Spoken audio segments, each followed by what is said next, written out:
Wait, what's this soundtrack? Hang on. Oh, it's this one.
What?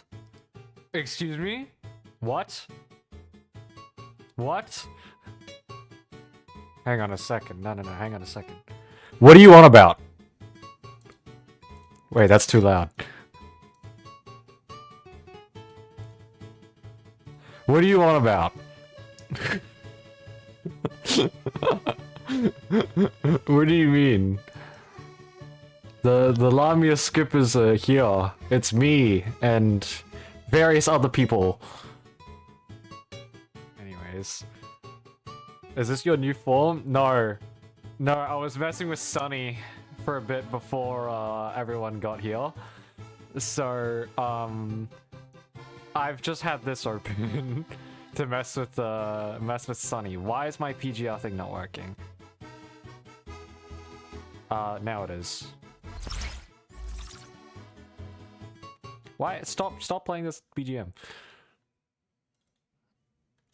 It's always me? Yes, yeah, it's always you. Anyways, hi guys, I'm here. Sorry. A bit of a, early stream, and by early I mean I'm like half an hour early. Hi guys, how are we going? We don't skip the fish. Listen, it's alright. It's okay. Oh my god, thank you for letting me know. The freaking, the placeholder emote's there now. It exists. It's there, finally. The only way you can skip Lamia is if you have all S characters and save a lot by getting her on a basic banner. It is, yeah, that's us. That's us. Oh my god. I haven't even logged on to PGR today, so give me a second. Yeah, give me a hot second to, like, solve this.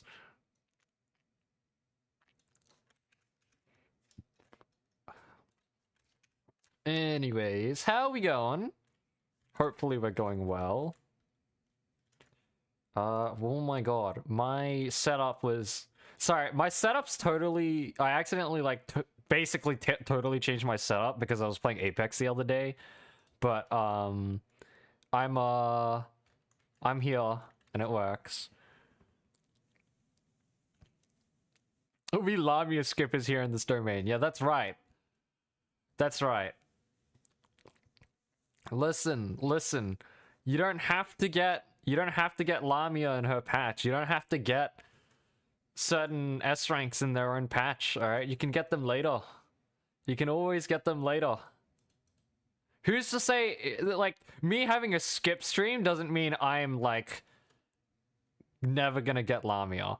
What the hell is this? Select a bottle that has not been opened. Sure. Cool, thanks. Free research? Oh my god. Please no. Please don't be talking about... No! No! No! I was hoping to avoid this. Oh, god fucking damn it. No, I'm not doing it. I'm not doing it. You can't make me do this. I was hoping to avoid this. I genuinely was. That's what you get by skipping Lamia? Nah. You'll got that dumb gotcha brain. It's doing terrible things to you. It's doing numbers on your brain cells. Stop. Sorry we didn't tell you about it? No, that's fine. That's honestly on me. I didn't read any of the patch stuff. I ain't dumb. I beg to differ. I beg to differ.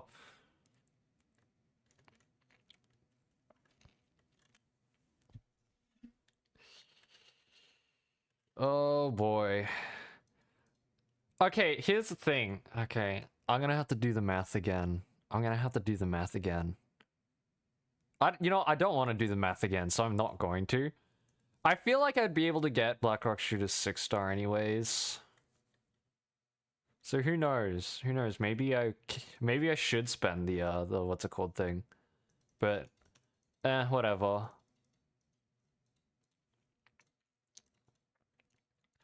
I will like anger so many people by not gacha, by just ignoring like free gacha. Get someone an upgrade? Why give someone an upgrade when Blackrock Shooter comes out next patch and I can just guarantee her 6-star weapon? Like what's wrong with that?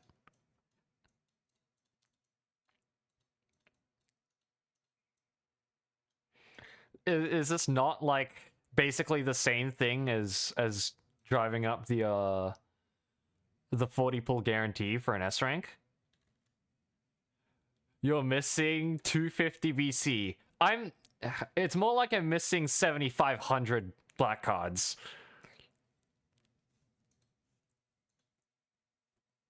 I don't know what you're on about. Nah. Oh my god. You can't reason with me. Better scores? What scores? Since when have I hardcore, like, cared about scores? Want to look at my hyperreal right now? I can in a moment after I, like, do this dorm stuff. Since now you got a free pull. Eh. Who knows? Who knows? Maybe I will do it. Maybe I won't. Who's to say? You know, who's to say?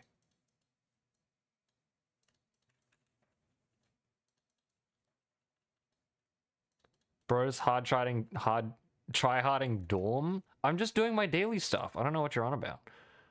Let's see who desperately needs an upgrade. Nah, you can keep your dirty, unclean, unwashed hands off of my account. Alright? I do things my way.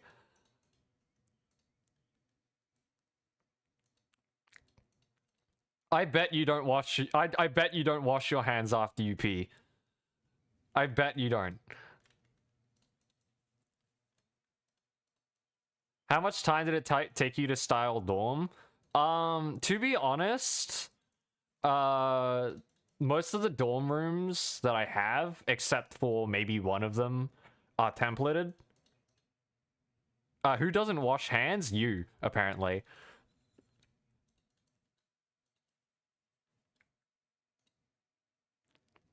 But yeah, as I was saying, all of the dorm rooms except this one are templated.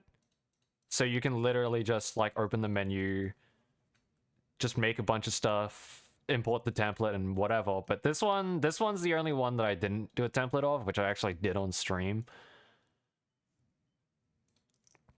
And that was like a whole hour of my life.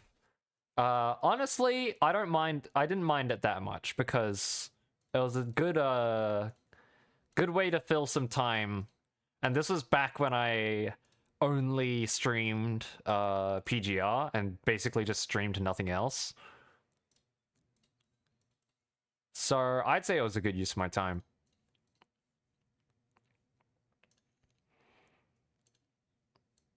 Oh boy. Alright, we've got a load of stuff. Connie Shark, hey hello, nice to see you. Oh my goodness.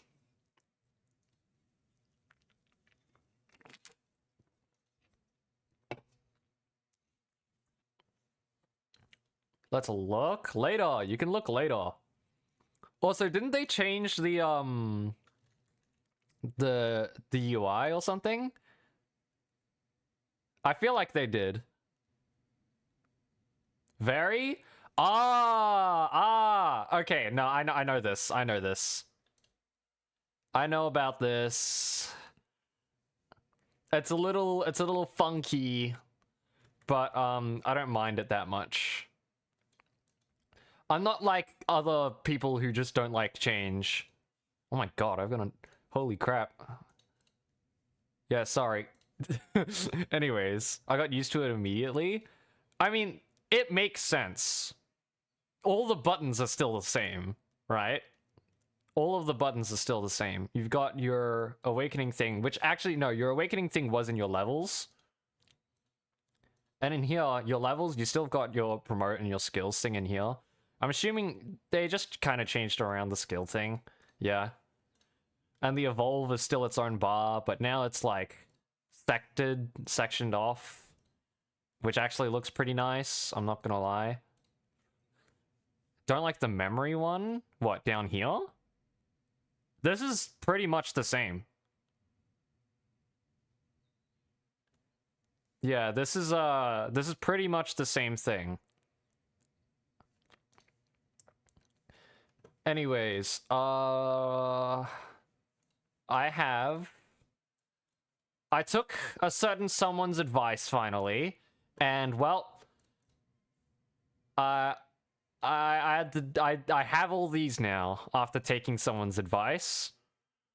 The reason why I have these was because I was lazy for the past 2 weeks, and I just didn't feel like, well, doing any of it. I was very lazy. So today, I will literally just use all of it. Boom. Alright, let us just go through this.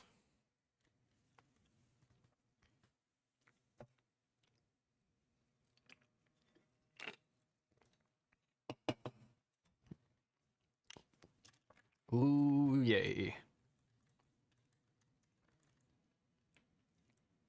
Are you skipping Lamia? Yes. Yes, I am. People are crying in my chat about me skipping Lamia. Any reason? 2. V1 Lamia's better. I like the design of V1 Lamia way more. And the second one doesn't resonate with me very much. And the other reason is because I need black cards to triple S plus Blackrock Shooter. Help the slander? Okay. I honest to God believe that the original design for Lamia is way better than the construct.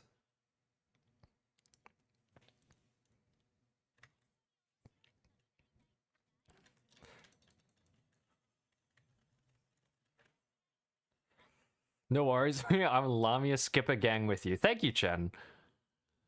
Well, I see, like, us three, you know, all of us, most of us, sorry, we have our reasons. We can look into the future, you know? We have bigger things to look forward to than Lamia. I'll get her in the standard banner. I'll probably get her when I need to upgrade my dark team. Yeah, like if I ever need to upgrade my dark team, I'll just go upgrade Lamia then. I'm saving for alpha new coding. Ooh, good choice. All right, sorry, I just had to fix some desync. There we go. After I get Blackrock Shooter, I probably have to try get Watanabe. I said I'd do it. I told people that I'd do it. I might not do it.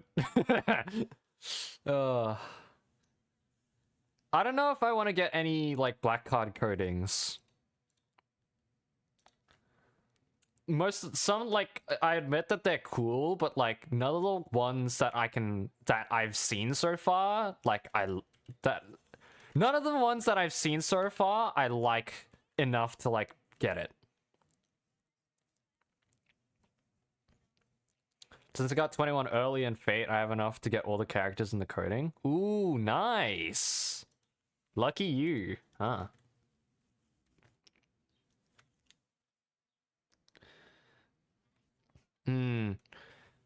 What I've been meaning to do is finally get Rosetta for my physical team through my blue banner.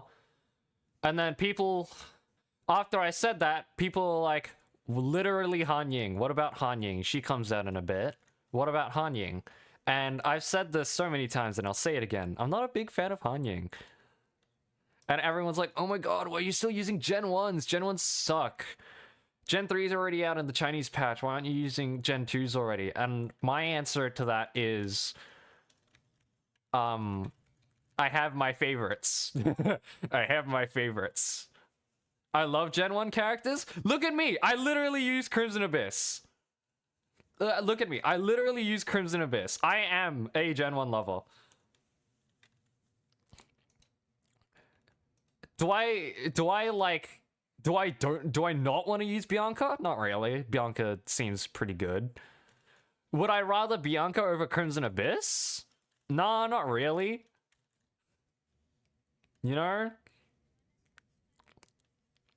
I know that Bianca Stigmata is just way better than Crimson Abyss, but you can't deny the fact that Crimson Abyss is cool as fuck.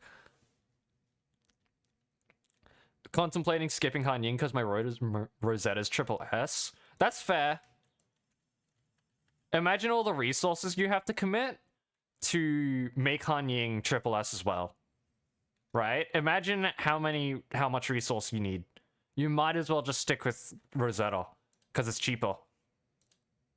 Skipping Han Ying for S1 Shi? Fair. Fair.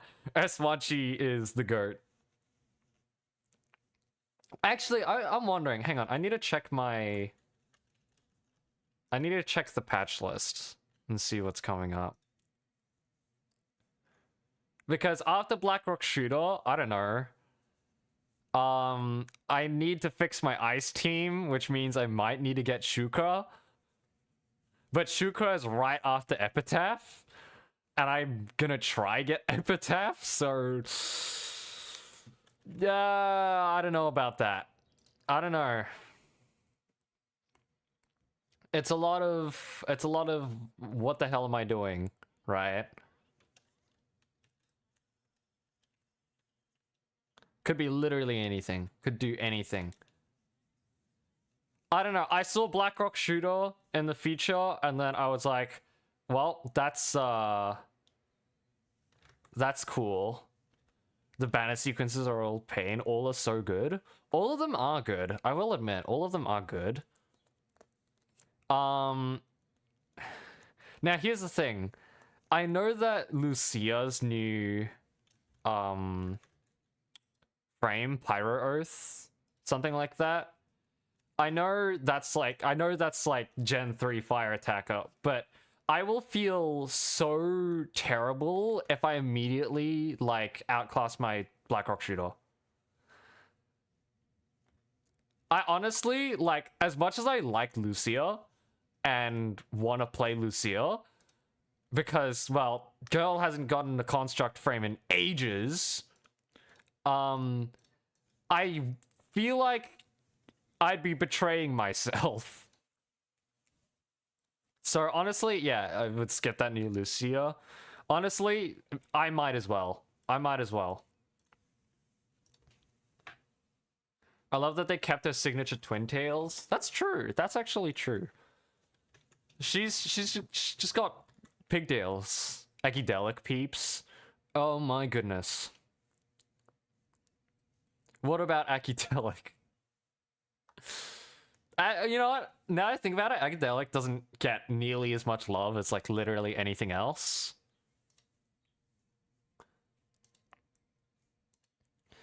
Oh god.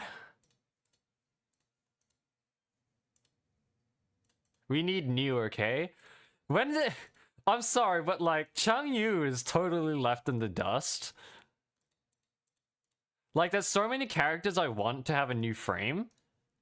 Changyu, unfortunately, like, he's got the bad end of the stick. I want him to get a new frame, but at the same time, I don't really think or know of anyone who wants to have a new Changyu frame. But Kamui on the other hand... Yeah, I absolutely think Kamui needs a new frame.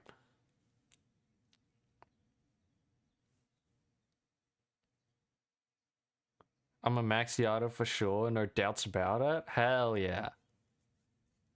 If it's not Changyu, please, Sophia. Honestly, as much as many people like Sophia, I highly doubt she'd get a new frame.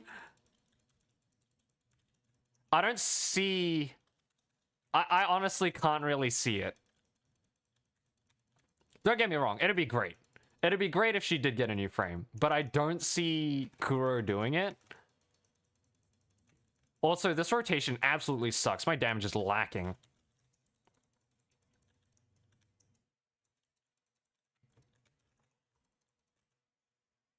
I'm having low expectations on Changyu, but Sophia, I have hope. Honestly, yeah. Sophia's gotten quite a bit of love.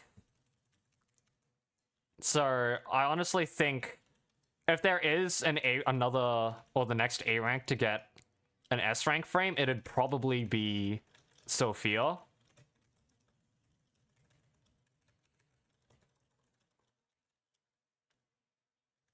Contemplating to get Hyperreal Summer Coding or not. It's a limited coding, isn't it?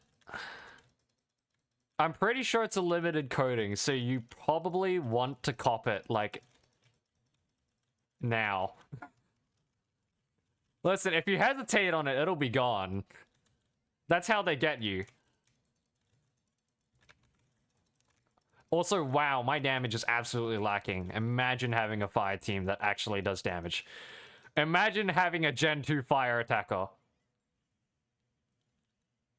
Imagine having a Gen 2 fire attacker.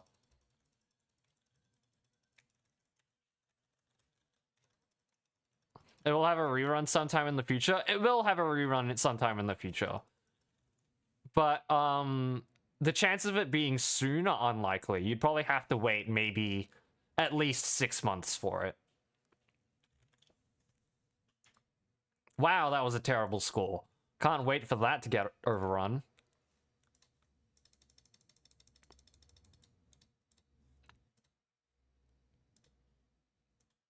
Six months doesn't sound too bad. 6 months. You say that, and then like literally 2 patches from now, you'll be drooling from your mouth, hoping that, or like coping that you didn't get the summer skin. It's for the duck, okay? You get the skin for the duck. I'm pretty sure it has a duck at least.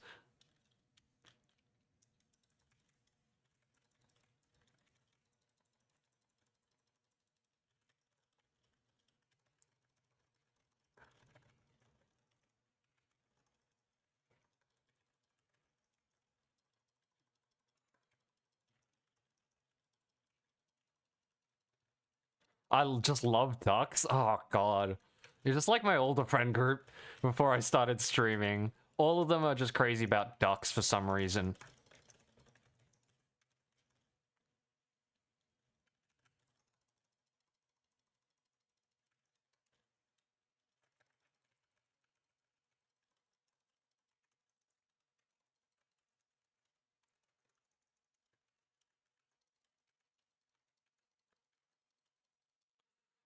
I remember the Lilith reveal as well as the new Nanami. Chill!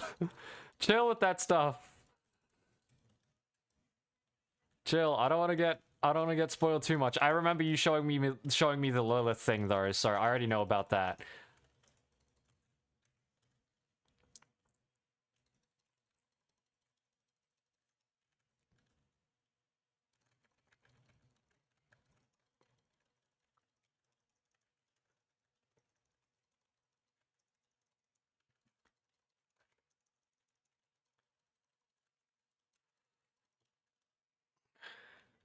Time to guess if we get Lilith first or Nanami. Honestly, I wouldn't mind either. Both Lilith and Nanami are like really cool.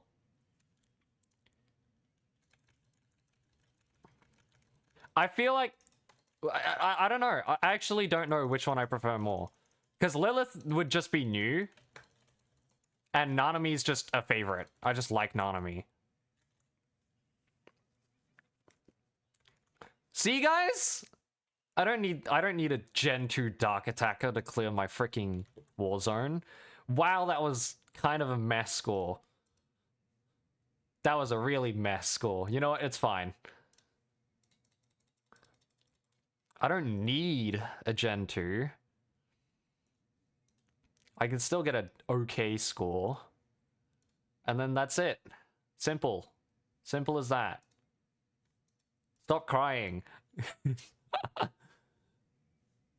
Oh my god, the amount of like notifications on this side. Okay, that's the free research. Are these the skins? What is this?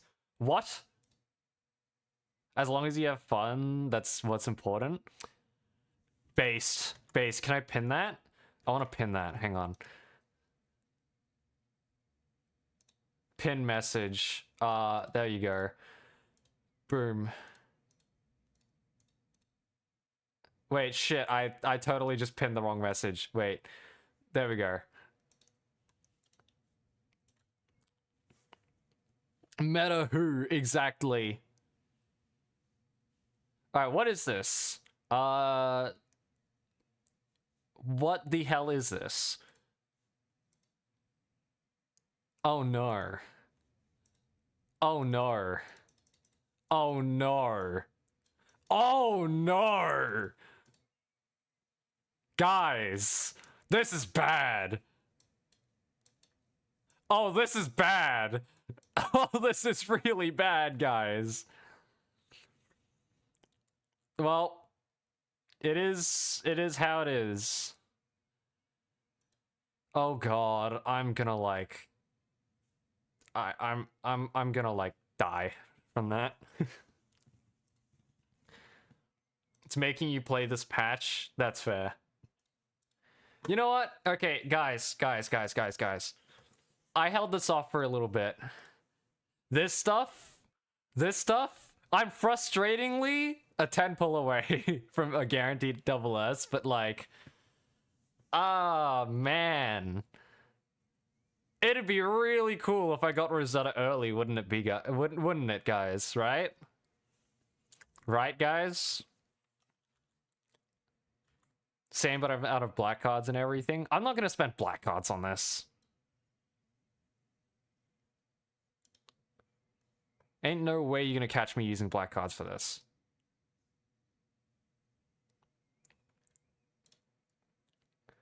Someone got an early alpha from that.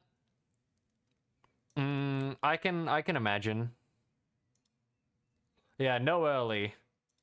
Expectedly. But that's almost there.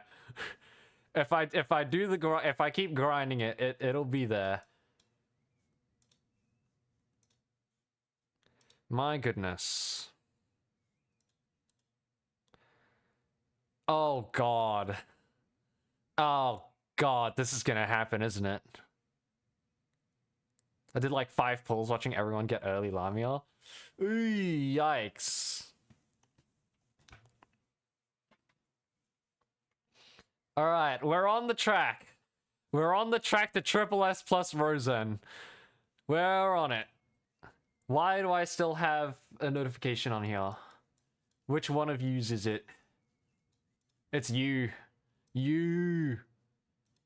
Nanami Storm. No one uses you. Anyways. Triple S plus? Yeah. And listen, getting a Triple S plus A rank is, I think, pretty easy. I say I think, but like, you know, it might not be. Alright, I'm gonna temporarily turn off my chat overlay so I can see. What should we do? I suppose I should actually just do the trial for, yeah, for Lamia.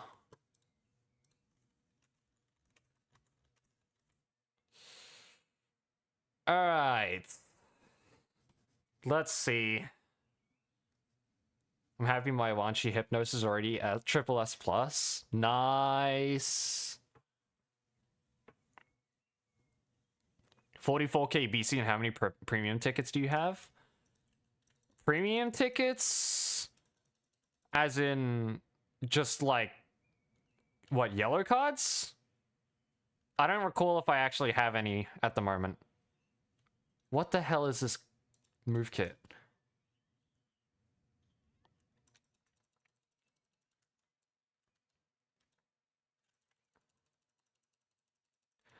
Oh my god, what is this? 10-piece basic attack? Ugh. No one's getting to the end of that.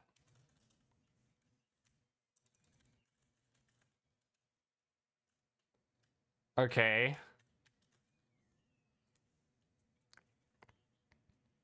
Interesting moveset.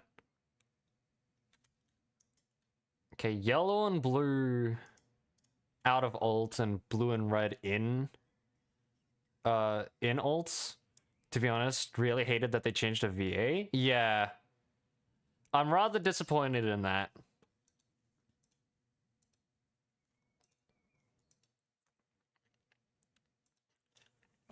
You start flying? It's less flying, more swimming. I don't know. I don't know. Just looking at the moveset, I really don't...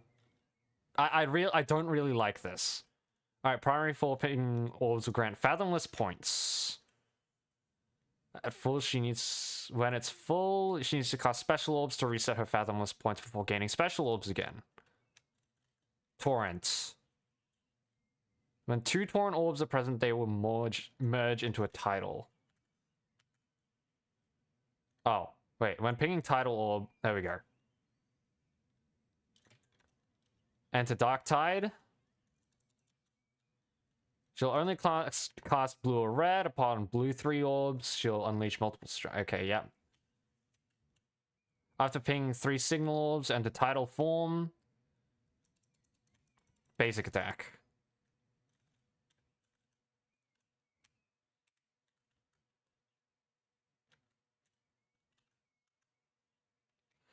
Oh god, this is messing with my head. Alright, triple for a Riptide and then hold basic. And then Signature to close out. Why is she so orb hungry? Why is she so orb hungry? This is not cool.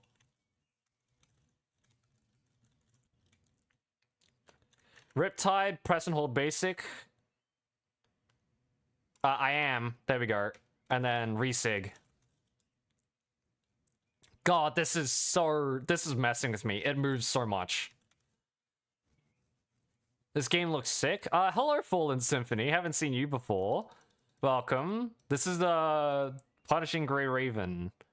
I will admit, it's a gacha game, so yeah. She's like Alpha Crimson Abyss Orbs hungry. There's no way they're the same in terms of orb hunger. There's no way. Basically, first form you need to do 6 orb, special orb, go fish, 9 orb. That's 15. That's 15. 13 if you have Matrix. That's too much. That's way too much. Crimson Abyss is not that orb hungry, like, in my opinion. You at minimum need, or at most need two 3-ping sets with Crimson Abyss. I mean, no, not Crimson Abyss, Crimson Weave. Oh, right, Crimson Abyss. Yes, Crimson Abyss is, yes. My brain, like, short-circuited. My brain short-circuited. Yes, Crimson Abyss is orb hungry, but I think she's still sustainable, at least with the leap.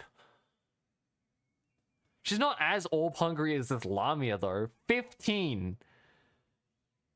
15. If you double S, I believe it helps. Okay, that would make sense.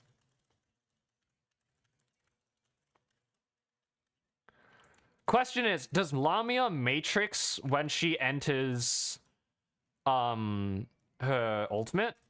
Because if she matrixes when she enters ultimate like Crimson Weave does? No? She does? Oh, does she? Wait, hang on. I need to check. I don't know. Something triggered that matrix. I'm genuinely not sure what. Sometimes?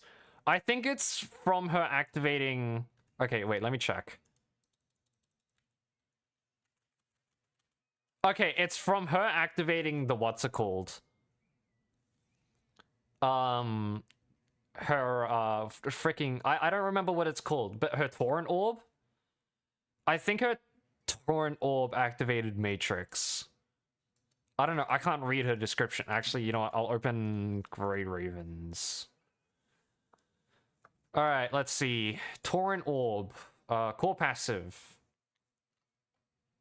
Primordial Form, Deluge, or Title.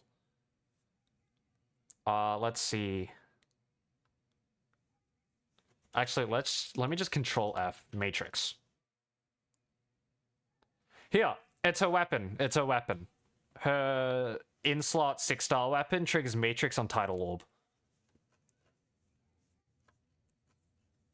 Wait, so that means she doesn't have... The only built-in matrix she has is her weapon. Ooh, yikes, guys, yikes. That's not a built-in matrix to her kit. You kind of have to get a 6-star weapon. That's kind of not preferred, if you ask me.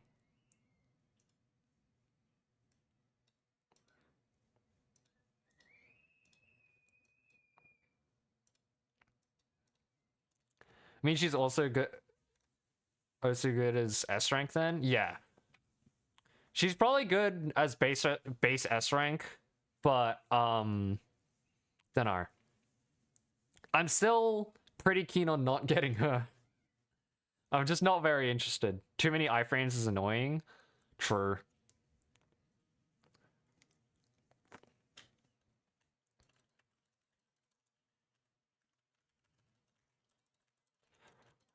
Oh my god. The amount of orbs you need is insane. Only having 2 orb colors isn't so bad though.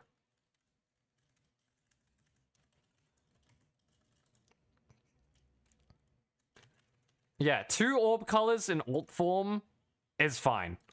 That does kind of remedy a bit of the orb problem. Because, well, it's 1 and 2 instead of 1 and 3.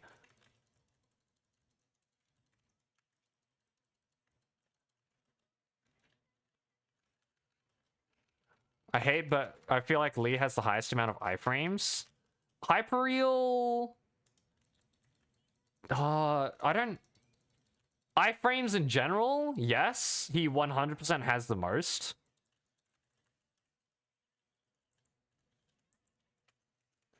I'm fairly certain he has the most time spent in, like immune to damage. Purely because of his hypermatrix. But I feel like... Who has the longest ult? Who in the Gen 2's probably has... I think it was not... No, it's not Nanami. In the current global patch. I don't remember who it was, but like... Holy crap. What? Someone's ult is just incredibly long, and it's so annoying. Lee has the longest ult, probs? No, I don't think he does. I genuinely don't think so. Combined time? Oh yeah, probably. Just because he's got 2, but like... I don't think he has a long ult. Comparatively to a lot others, it's very short. I guess in full time, Selena Capriccio's ult is probably the longest and most annoying. Not only because you have to... What's it called? You basically have to wait for the whole, like, sequence to finish. But also because she still has the finisher to do. And that's a lot of time not doing a lot of damage outside of... what's it called? Time stop. Imperia 2? Imperia's a lot shorter than Selena's, but she still has the same problem. Oh, I'm totally whiffing all my inputs. Huh? Wait, can you not animation cancel with Lamia? Okay, in her ult you can, but when you're not in her ult, you can't. That's kind of cringe. I don't know about you, but I say give Lamia a jacket. I agree. I agree.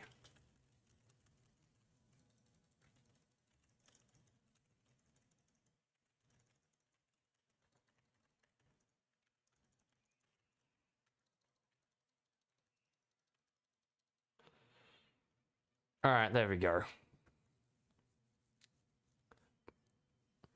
Really hate a second alt voice line. I don't know. I think it's because of the VA change for Lamia that's kind of throwing me off. Because now all of a sudden the boss Lamia and Lamia the construct have different voices, unless they change the boss Lamia. Like, it throws me off a lot.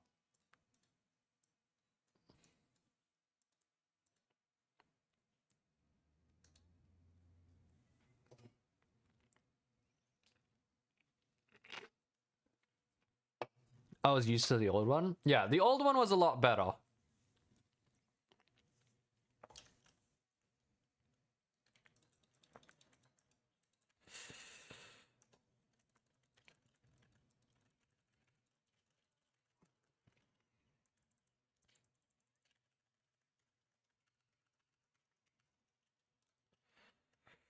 I'm not liking how much damage this is doing. And by that, I mean it's doing a lot more damage than I hoped it would.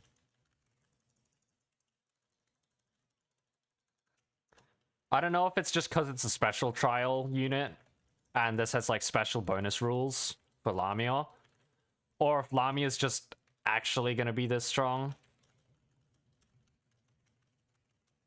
Either way, not enjoying this.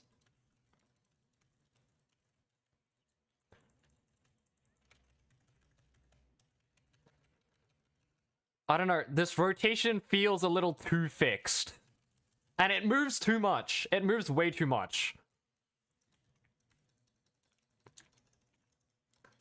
Hey, you dead? Hey, you dead? Hey, you dead? There we go.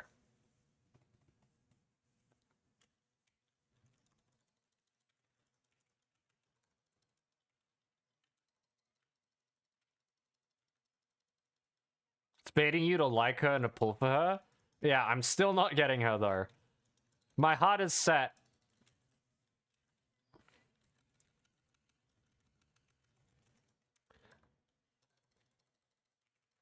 Uh-oh. Rip. Rip passive.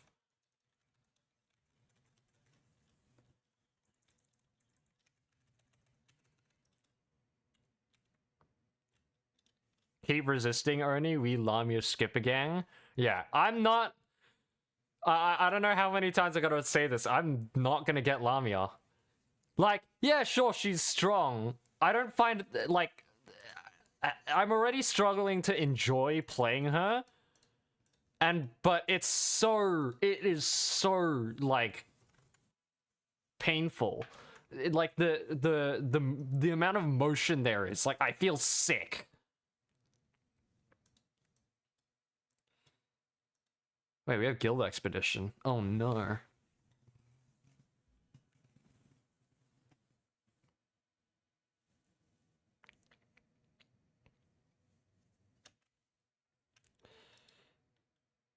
Has it? Oh, it has started. Oh wait, no, this is the difficulty. It starts tomorrow, doesn't it? Okay. Hopefully the guild will actually participate. Because there's a lot of people in the guild that I'm in that just don't.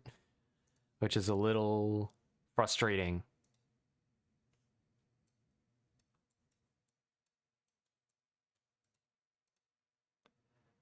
Huh.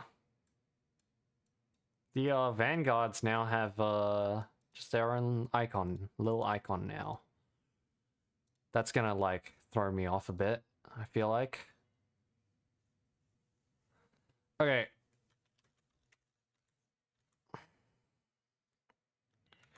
Let's see. I still need to do my pain cage. I don't know what I'm gonna spend all this on. I'm gonna buy these first. I don't know what else I'm gonna spend this on. I feel like I just need the XP pods. Wait, actually, someone more well-versed in this, how many XP pods do you need to get someone from 1 to 80? How many of these do you need? Does anyone know?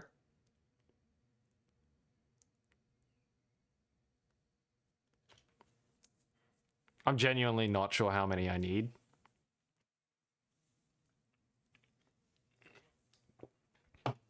Around 200. Not more than 200. Okay. Well, I've got 2 characters I need to rank up. which will be Rosetta and Blackrock Shooter. So I'm gonna need 400. If I'm gonna get 5 from each purchase, then what's the math again? What, 30? I purchased 30 units. There we go.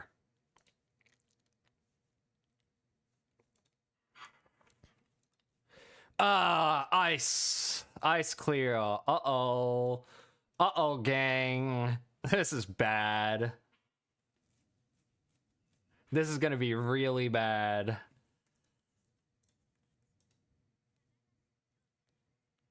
Yabai na. Wait, hang on. I need to take off my jacket. It is suddenly just hot in my room. I use Isla for tank. That's a fair point, but like, do I slap on a tank on this team? I probably should, huh? She's a cope tank for me. Fair. But I'm not gonna have 2 Islas on one team. There's only so much Isla I can handle. And 1 is already 1 too many.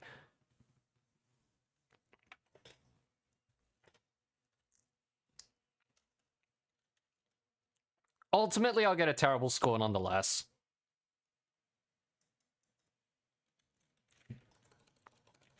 Oh, too early.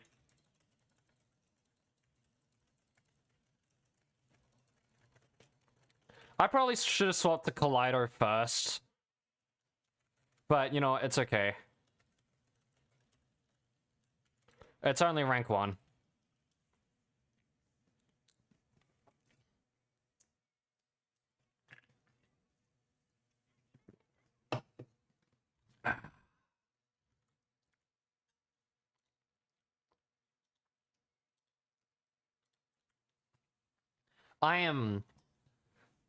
I'm astonished by how bad my ice team is.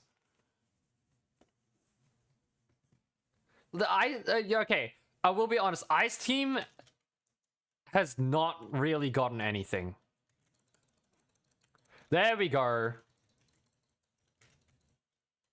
Get up.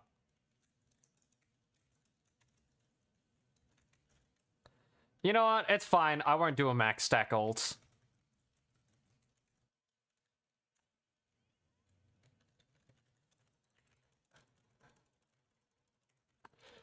Oh, I did that a little early, didn't I?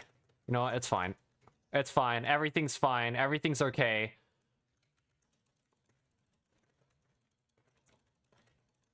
Oh, man. Swapped in just for him to get beat up. That's a shame. Def biased for Wanshi? No, I get it. No, I get it. Wanshi's great. Wanshi's super cool. But like, man, I gotta do something about this ice team. It's really rough not having just a good ice team for anything, really. Need to get Shukra? Yeah, you're right.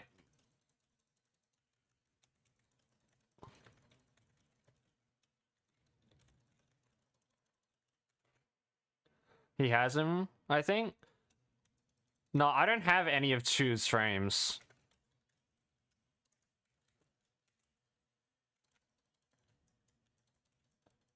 Give me Matrix. Thank you.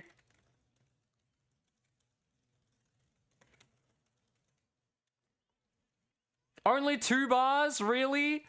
You can do better than that. Right?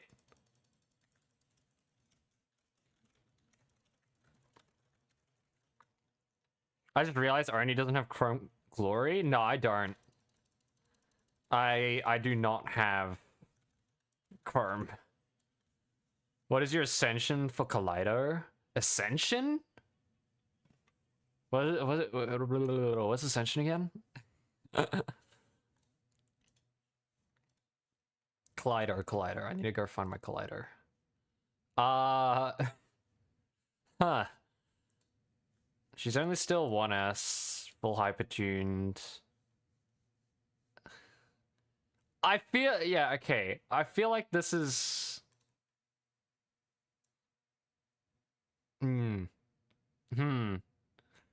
Yeah.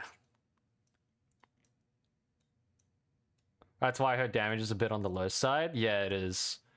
I've not invested basically anything into my ice team because, well, I fear that investing won't do that much of it, make that much of an increase. And also, I was saving for Blackrock Shooter, so I couldn't have pulled on any banner Collider was on. Oh, but Oni, what about the Pain Cage Skulls? I was double S-ing Alyssa.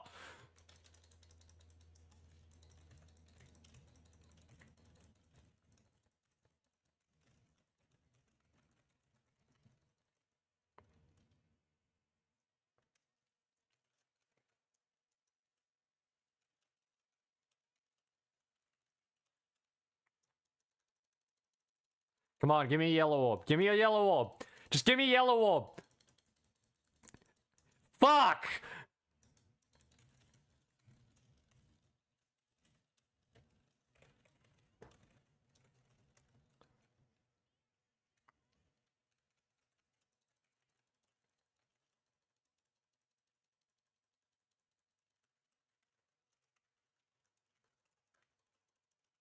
Ow. Oh, right, he doesn't have Chrome. Chill, we've already established that.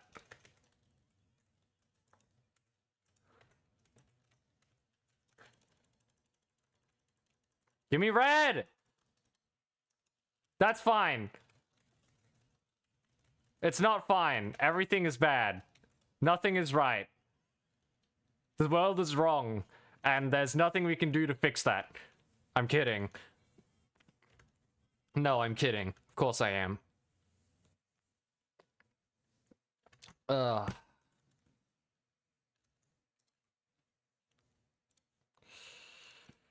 Okay, what is next? I've already done my Norman. I don't need to do my more Norman.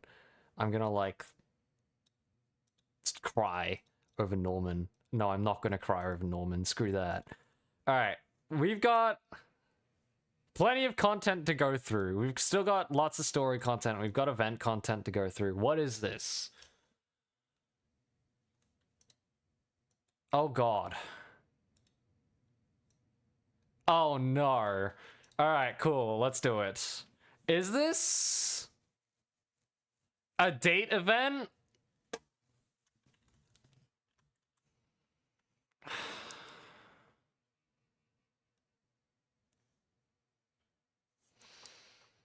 Ah, my god.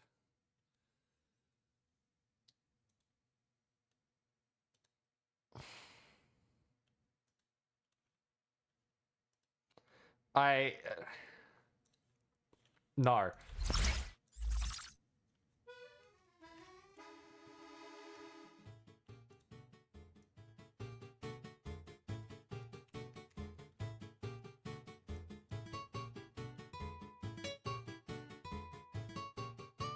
I'm not about to do a dating event.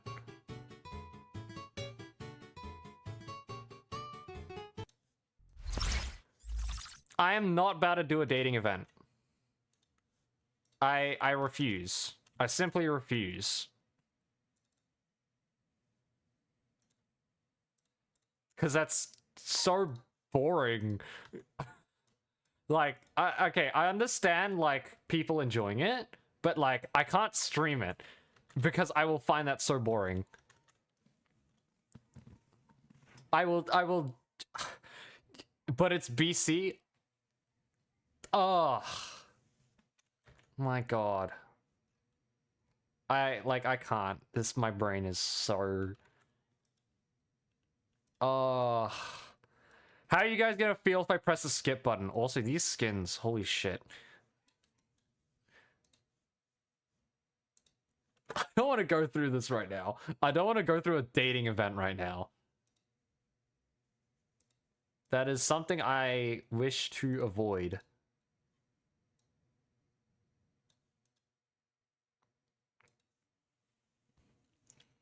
Oh no. Oh no. No. No. Who let Lucia cook? Who let Lucia cook?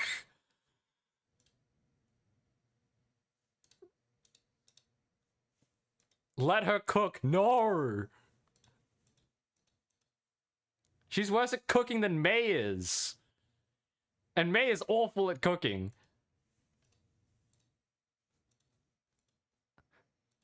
I'm sorry, what? Wait, what? Did I just hear that? Hang on.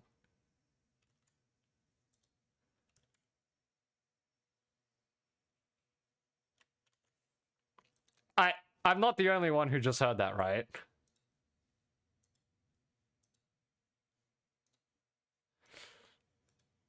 What is this? What is this desynced, like, rock pop OST that I'm listening to? Hang on, 1 second. 1 second. I'll come back to that in a second. Hang on.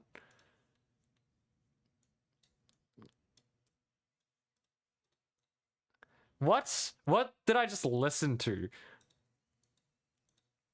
Let her cook? No. Hell no. Don't ever let Lucia cook. That's law. Okay, so this is just another Cooking Lulu event. Well, they always have to have something like this. But apart from that, it's just the dating and arcade Anima. I suppose I'll do this for now. Guys, just so you know, I don't have Noan. I don't have Noan, so I can't, like, do the thing. I will go through the story at least.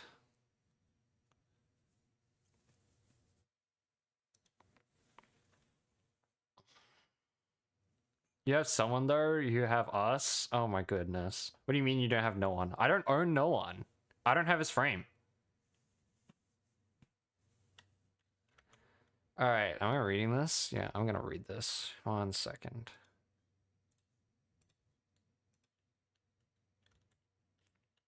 A morning in late winter. It's been a while since the Grey Raven Commandant shook loose from the grasp of the April 1 disappearance incident and its aftermath. Fucking April Fool's disappearance incident.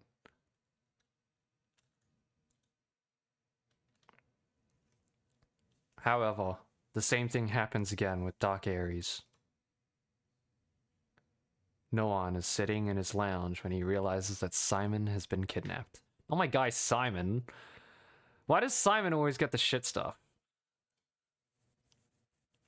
He clenches the unknown package that arrived with the supplies. Inside are a strand of Simon's hair, a blood-stained fingernail, and a photo from an old friend. Bethe. The name belongs to a person who served under Major Arms Dealer of the Golden Age. Following the death of his boss during the Great Evacuation, he assumed control over a portion of the business. He had connections with Agdilec, Corono, and Babylonia, recycling their obsolete weapons and selling them to the desperate humans who sought means of resistance amidst the apocalyptic turmoil. That was just it. Until Noan broke into his hideout during that rescue operation and stumbled upon his concealed identity, an orphanage patron. He was one of the fathers, Lethos once mentioned. As I thought, they're still collaborating. After the April 1st disappearance incident, the Purifying Force caught sight of Lethos and Bethe, taking away the commandant by the river. But they never managed to catch that crafty schemer.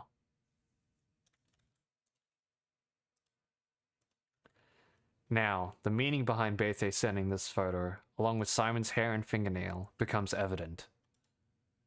1. To unveil his long-concealed identity, extending an invitation to Noan for a meeting. 2.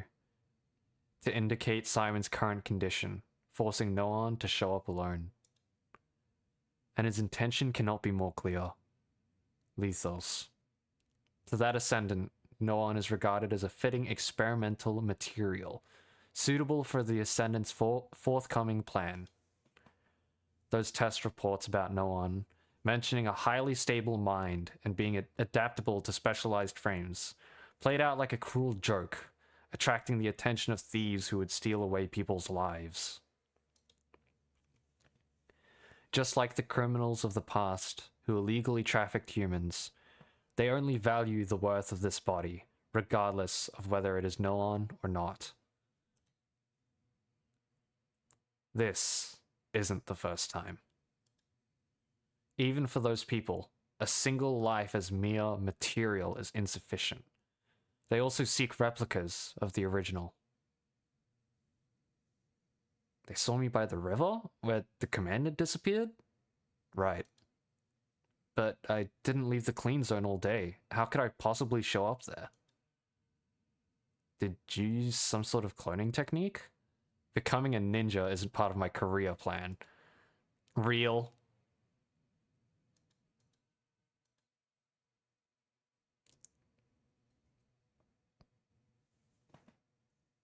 As Dark Ares Squad speculated, replicas were indeed created through the mind replication technology.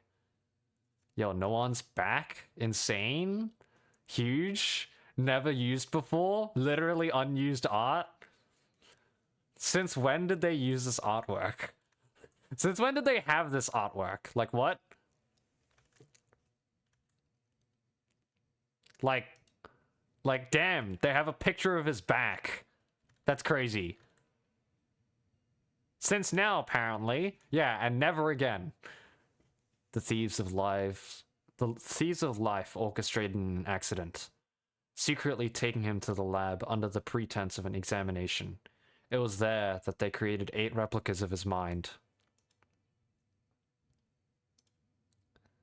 Later, these 8 replicas were sold as commodities to an Ascendant. The Ascendant kept one of these Noans and sent the remaining 7 deep into the sea as material. He intended to use the preserved replica as a handy tool, even crafting a new frame that would enable him to move like a typical construct. Afterward, he deleted all the positive memories the replica had. He kept telling this Noan, "It was the people from Babylonia who took you, repeatedly conducting human experiments on you. I suppose the haziness in your memories is a result of that. I'm sorry, I couldn't save your replica." He was subdued by Babylonia, losing all memories, like a dog raised in captivity. The Ascendant, known as the Swindler, showed the youth videos captured in Babylonia. The youth preserved Noan, an exact replica of himself, living every moment under constant surveillance and control. Why would they do that? Because you're adaptable to specialized frames, but no one would entrust such a valuable resource to you. To them, you're just as useful. You're just a useful filler, a handy tool. Really? Deep inside, something was screaming in denial of those words. Yet, confronted with undeniable evidence and a hazy recollection of the past, the youth did not know how to argue back. Of course, it's true. I saved you. Why would I lie to you? Those blurry memories in your mind are clearly the evidence of that crime.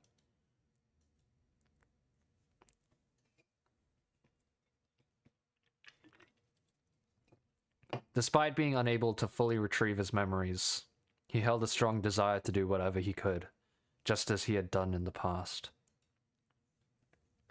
But the world is always a step ahead of average people. A tower that brings chaos?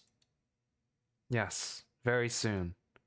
This tower has proven all of Mister's predictions. No one is able to make a difference facing such calamity, be it humans or constructs. It's just like what you've seen before. Only those who hold power can call the shots. It's been a long time since you were thrown off the train, and I'm the one who's been taking care of you so far. It's time for you to make a decision, Mr. Monster. He gazes upon the red light that devours everything and the frenzied crowd. To grasp that last sliver of possibility, the replica nodded slowly, embarking on a path in stark contrast to Noan's.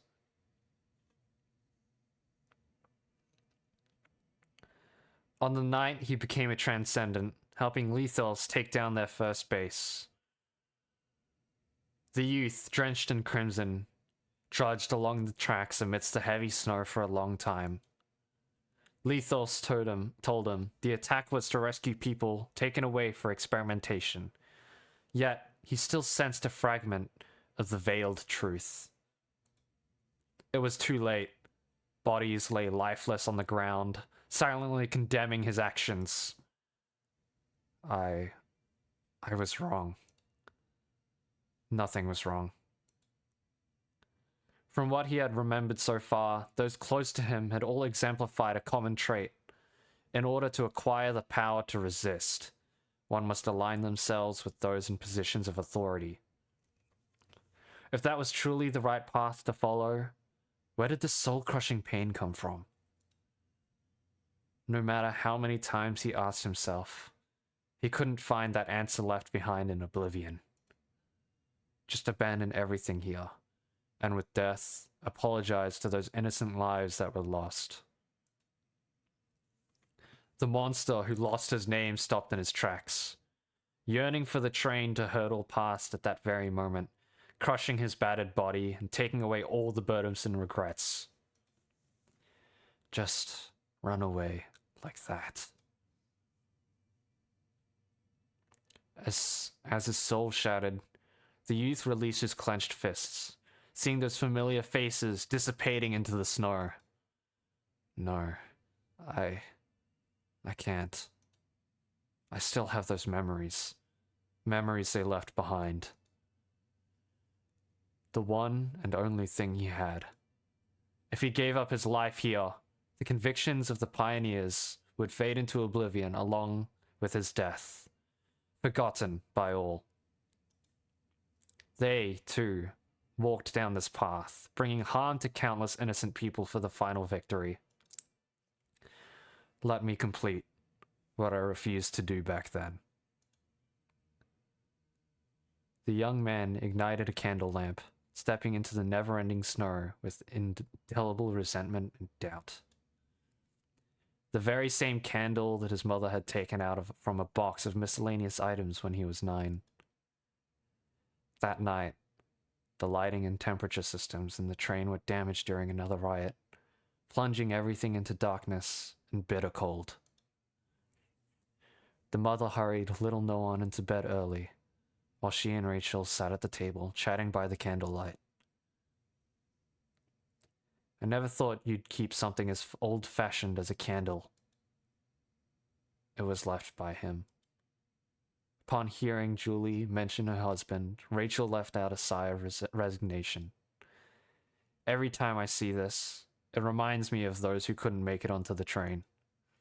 You see, these melted candle tears are like stacks of bodies, and the wick is the fire burning them from above. Hearing this, Julie gazed at the candle silently, for a while before squeezing out a weary, bitter chuckle from behind her mask. He used to tell me all sorts of bizarre stories and ideas just like that. Folk tales from Kowloon, his entrepreneurial stories, and how he boarded the train. Some of them were pretty interesting. Just now, when you mentioned that, it reminded me of him holding a candle and telling me that in Kowloon, there's this torture method known as the sky lantern. They would wrap a person in a blanket, douse them in oil, and hang them upside down from a pole before igniting them from the top. Just like this wick, the person would suffer incredibly, lasting torture before their death. Were these the kinds of stories all he talked to you about? Aren't you doing the same? She used the handle of a fork to adjust the position of the candle wick, making it burn brighter. He's gone now. You should forget these things and move on. Have you ever heard a saying? What? The dead are the wax, while the living are the wicks. If one day the cargo crew fails and I die too, leaving you here all alone, would you then say, it's time to forget these things and move on, and leave without looking back? So, this wax and wicks saying about the living and the dead, it means that those who remain, the living, are like the wick in a candle. Through the memories left by the dead and the light kindled from this wax, the living get to survive the long nights, waiting for the break of dawn. Don't resent the memories of the past, Rachel.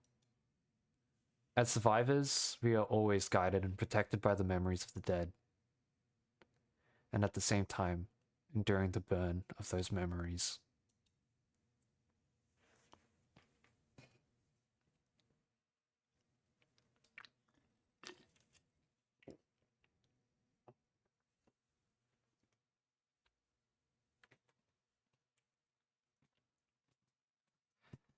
He checks the weapons and tools to bring along, hides the dangerous ones on his person, and organizes the remaining ordinary items in his backpack. Noan has readied himself for the impending solitary battle. Knowing Bethe, he cannot afford to wait even a second longer. I must leave now.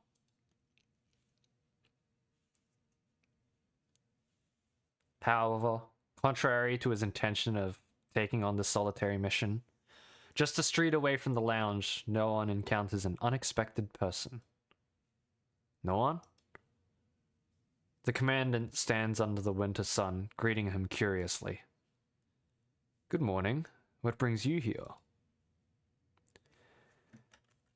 Mission wrapped up early, so I got some rare downtime. What about you? Dark Ares has a patrol mission. I'll catch up with you later. Nolan's tone sounds perfectly natural, yet something feels off to you. Is it because he doesn't usually prioritize missions like this? After all, the tasks assigned to Dark Ares are mostly insignificant errands. Sensing your doubt, Nolan offers his usual gentle smile. I'll be back soon. He waves his hand before disappearing around the corner of the street.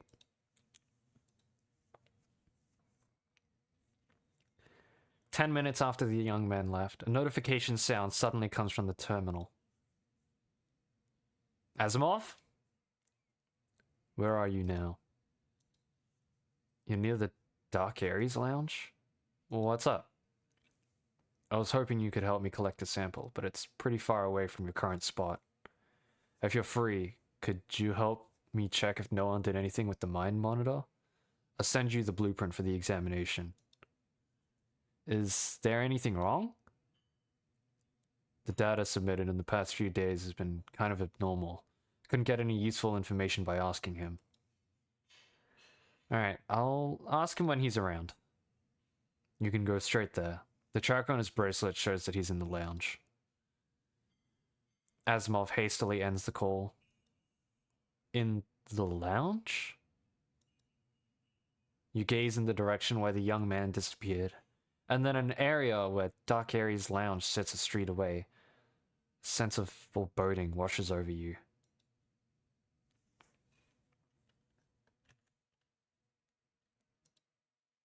Oh, whoops, that was the wrong scene. See ya, Kanishak. Have a good lunch. Enjoy your lunch.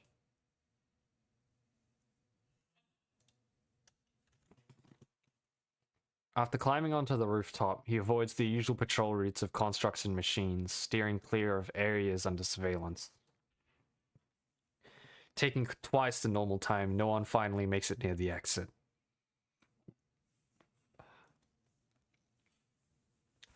Just a few steps away from leaving safely, he senses a silent gaze cast from the shadows. Commandant, where are you going? Why are you here? I figured you'd avoid the patrol routes. You show him the terminal in your hand, as it displays the blueprint of the mind monitor sent by Asimov. He told me you were still in the lounge. If I tell you the truth, will you believe that I have no ill intentions? With a smile, the young man walks over, exuding a polite demeanor as if it's just an ordinary exchange of pleasantries. What makes you leave like this?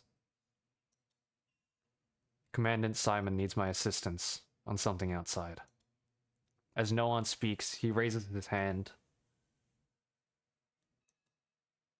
In the distance, a shimmer suddenly flickers from the ruins that has not yet been rebuilt.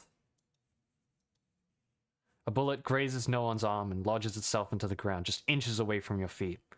At the same moment, Noan swiftly pockets something he was holding. 6 armed constructs form a circle, slowly closing in.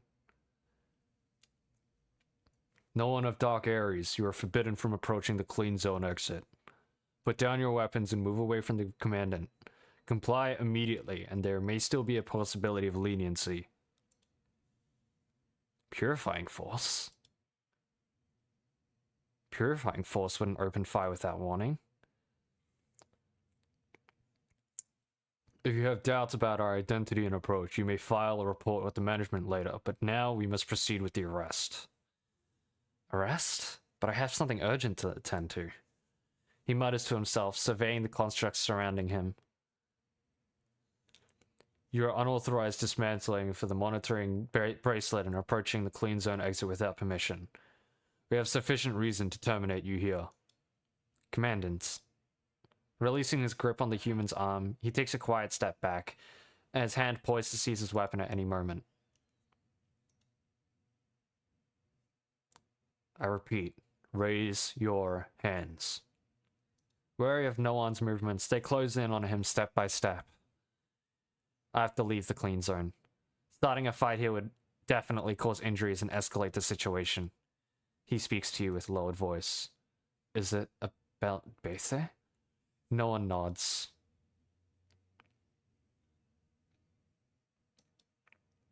Commandant Simon has gone missing, possibly with Bethe. If we call for rescue, it would alert him to our actions. I will have a rather bold request. Noan calls it a request. His tone carries such urgency that it teeters on the edge of coercion. Okay. Just as the encirclement tightens around him, Noan's right hand abruptly lands on your shoulder, pulling you closer in a decisive motion. In a surprising turn of events, a blade, carrying the chill of winter with it, is thrust towards your neck with astonishing speed. The aged, offhand short sword hovers perilously close to your neck, with a simple twist away from unleashing a fatal spray of blood. I'm sorry. He lowers his head, apologizing to you in a barely audible voice. I'm not going to hurt you. Gazing downward at the blade close to your neck, you notice that Noan has secretly cushioned it with his finger, ensuring a safe distance. What are you doing? Let go of the Grey Raven, Commandant. Do you wish to be labeled as a defector? Put down your weapon immediately. You might still have a chance to explain yourself. Of course, I can release the Commandant, but you have to give me 1 hour to leave. This is against the rules. Then you leave me no choice. With you held as hostage, Noan keeps a wary eye on the surroundings as he slowly retreats towards the exit.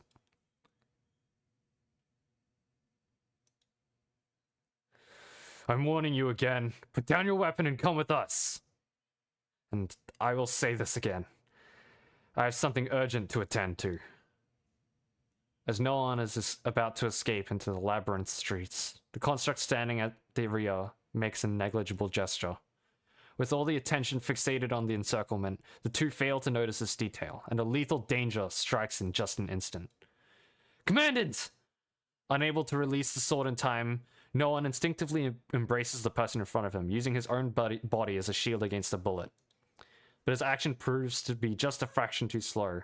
The bullet pierces through his left hand, halted by the hilt held in his grip, narrowly averting a fatal outcome.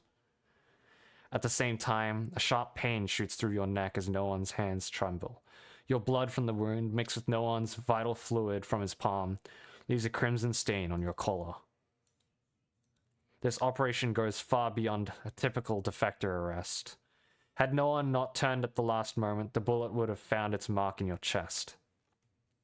It seems they're not the real members of the Purifying Force. Their earlier command to release you was just a facade. We're still inside the clean zone. Anyone with common sense would think twice before starting a conflict with a member of Grey Raven. Noan releases you from his embrace, firmly grasping his weapon, and assumes a protective stance in front of you. As expected, the constructs forming the encirclement quickly close in. He harmed the hostage! Get him!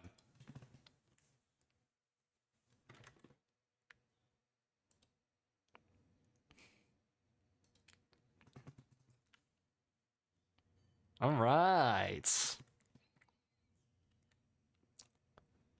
We'll make you go with us, even if it means violence.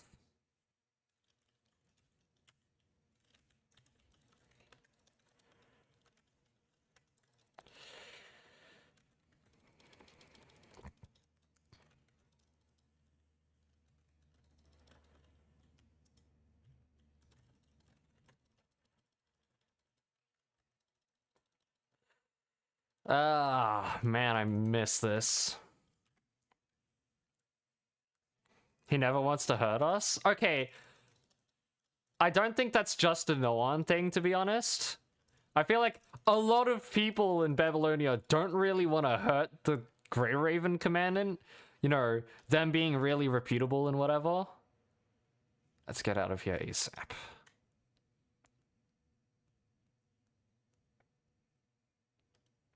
There's a shortcut. We'll get to the next street through this house.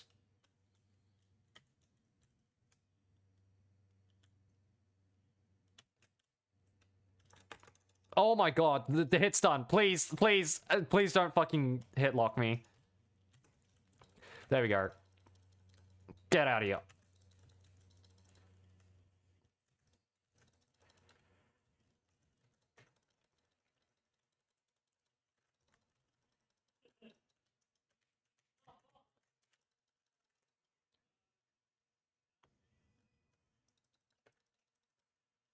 Uh-oh, that's not good.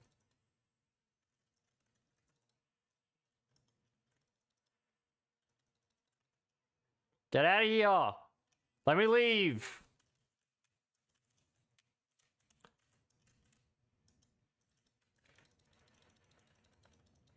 There we go.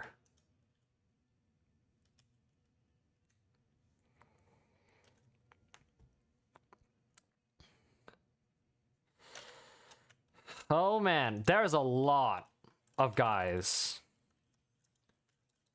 Don't they ever stop? Delulu, because no one loves us, yep.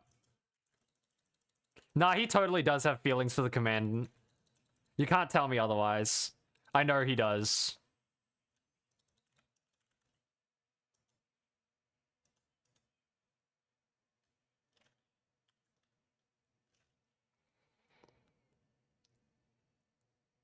He's the main character, I'm fully convinced. He's not the main character, but like, he might as well be.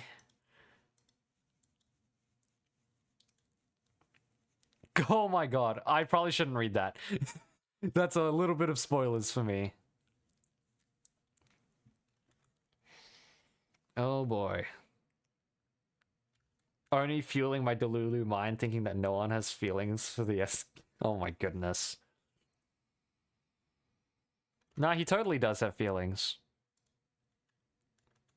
So that's why you had a brawl with those assholes and left the clean zone right under their noses, leaving me to deal with the endless greetings from my former colleagues in the purifying force.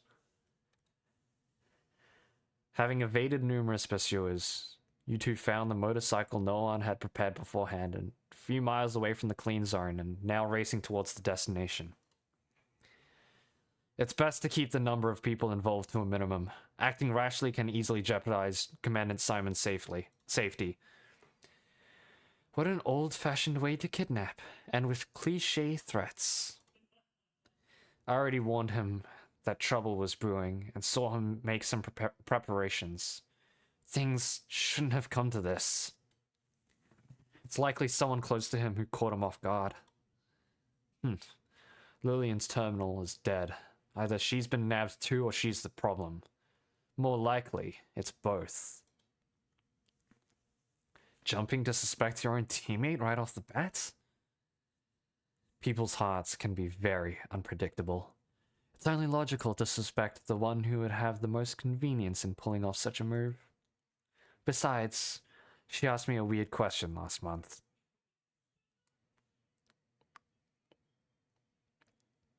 Captain, if Commandant Simon and Noan are both drowning in a lake, who will you save first?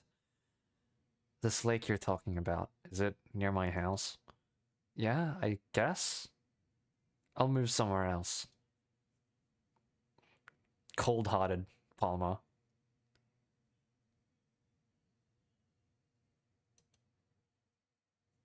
Leaving Lillian aside, I've also received a mission from the Purifying Force to apprehend you. Taking away the Commandant like this, do you think Grey Ravens would go easy on you? You can take the Commandant back when you come to apprehend me. Trying to dump your troubles on me again? Hold on, I've already contacted them. I told them there's an urgent mission. Huh? Bianca's still out on a mission, so I can't reach her for now. Even if we could, she wouldn't just let go of everything. At least we get a chance to explain afterward. I'll head over first as requested, but there's still a lot to confirm. Lillian's whereabouts, for example. If they were to have further moves planned, even I can't guarantee Commandant Simon's safety. Since you've received the mission, why don't you just come out and lend a hand? And take the Grey Raven Commandant back with you. Though he makes no sound, you still manage to discern his words by reading his lips. Ugh. I told Simon we wouldn't really click, that he should have just asked you to disband the squad. If he had agreed back then, we wouldn't have gotten dragged into this mess.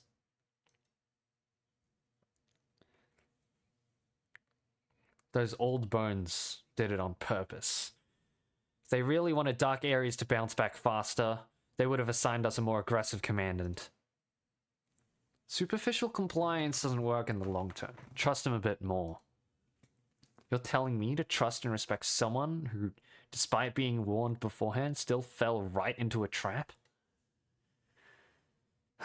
You've indeed changed a lot since your squad was first formed.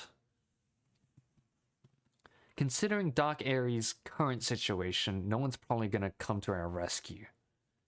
But here you are, going out of your way to rescue him anyways. Though that said, could it be possible that Simon neglected such risks? Perhaps he just values the truth over his own safety. If all his efforts lead back to the same mistake, to another betrayal by someone he trusted, and to witnessing his squad iterate, I can go alone if it's inconvenient for you. I'm the only one who caused this trouble this time anyways. This time. I'll find a way to get out, assuming you're not lying or planning to take your hostage to the Ascendants. Just remember, they're still investigating you being spotted near the river where the Commandant disappeared. While saying that, with her teeth clenched in frustration, Palmer begins to arrange the weapons she intends to take in front of the camera. Actually, the Purifying Force already caught you hanging around with the Ascendants multiple times. If they hadn't given me those greetings, I wouldn't have even known that. And you even helped the Ascendants take down a defector transfer depot. This could be likely related to the unauthorized mind replication. Only likely, though. Only likely is not enough. Before any concrete evidence is found, they have all reasons to suspect Noan himself rather than some replica being involved. With this added to the pile, even if someone vouches for him, he wouldn't be able to get away with it. Looks like Dark Aries' downtime is getting extended again.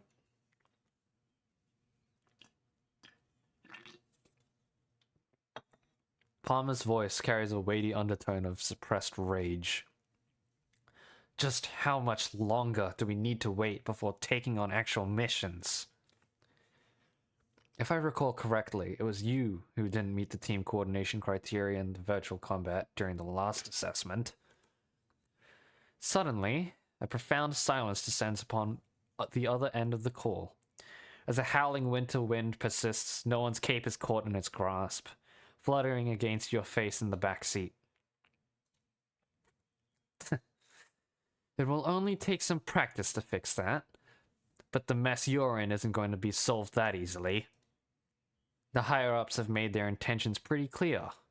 That specialized frame adaptability of yours is only good for being elaborate for researchers or attracting thieves with a penchant for stealing. Instead of waiting for you to get your hands on a new frame that's still up in the air and trying to slip away from the surveillance and restrictions, it'll be way faster to just kill that ascendant. I agree. Can we even get out? Having spoken those words, she seems to realize something, her brows furrowing. So, we've got one more fish to catch. No. We're only going to save Commandant Simon this time. We need more information before dealing with that Ascendant, at least the whereabouts of his mind replica in the original. Do as you please. Just make sure to give Simon a pep talk before you kick the bucket so he can see you off with a smile. Palmer abruptly cuts off the call. Glancing at Noan from the back seat, you see his expression unchanged, and he takes a moment to check the wound on your neck again through the rearview mirror. How's your neck?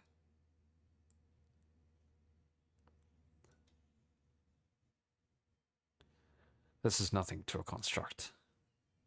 Noan, are you planning to... Oh my god. My freaking thing. Noan, are you planning to confront Lethos on your own? My top priority this time is rescuing Commandant Simon. Don't change the subject. Yes, if I can find an opportunity to do so. In your current state, making contact with Lethos will be very dangerous. You shouldn't leave the clean zone again. Waiting longer won't make those troublemakers disappear by themselves, you know. After all this time in Babylonia, the situation with Dark Aries and myself has only proven one point. As long as we stay in the pen, we can't solve the problem from its root. It's not just about Lethos, but also those helping him find stable minds. To be honest, I'm a bit fed up. In silence, Noan accelerates the motorcycle. Sorry, I'm not gonna hug him, at least not yet.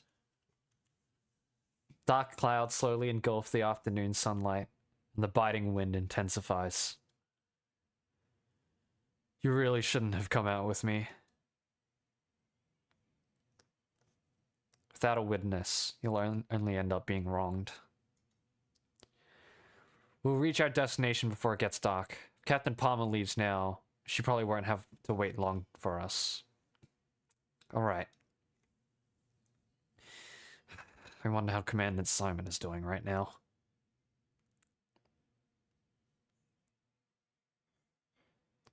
In a cell, Simon finds himself grasping in pain, his mind blurred. Just as Noan fears, Berthe is not a person interested in only outcomes. Before pulling out that fingernail, he had been venting his frustrations with an ice pick in that cell, provoked by Lethos' oppressive control. Had it not been for his lack of interest in young soldiers like Simon, Noan's premonitions of bloodshed would have come true. Before this day arrived, Simon had heeded Noan's warning and played out countless scenarios in his mind, maintaining a vigilant guard against those around him. But he never suspected his own teammates, let alone Noan, who warned him in the first place. However, he lost consciousness after taking the medicine brought by Noan and woke up only to find himself in the current predicament. Why? That bottle of medicine was safely sealed, and Noan's behavior had been completely normal these days. Did someone secretly switch the medicine? Well, there is something he never found out. The moment he glimpses Noan's figure outside the cell, Simon doesn't believe it. However, the snippets of conversation overheard from those people around the corner have been gradually sowing doubt in his mind. Is all of this part of their scheme, or is this Noan's true nature? The weight of regret, deeply embedded in his memories, constantly reminds him of the latter's possibility. Atiel. He mutters that name from the past, recalling her face amidst the excruciating pain in his fingertip. While the old Dark Ares disbanded and waited to be reconstructed, Atiel and Simon were assigned to the same temporary squad. The two were old acquaintances, so their bond developed faster than that of a typical squad. With Atiel, it would be unlikely for Dark Ares to get disbanded again, wouldn't it?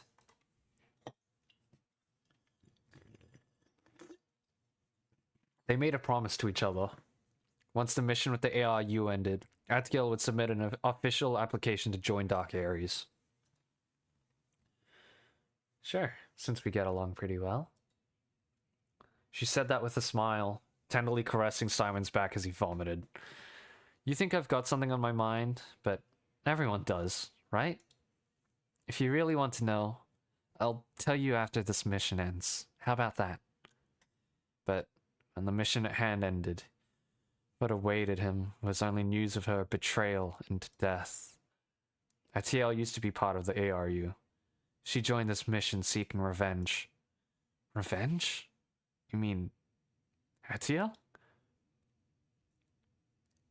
Simon remembered Atiel's radiant smile and the way she joyfully played with the children. He had never seen even the slightest hint of darkness in her. He thought they were good friends, yet he had never been granted the right to know, nor had he noticed anything amiss. And so, everything came to an abrupt end on that snowy day, leaving behind regrets for never truly getting to know a friend and devoid of the chance for a proper closure. Why? Why has he never been granted the right to know the truth?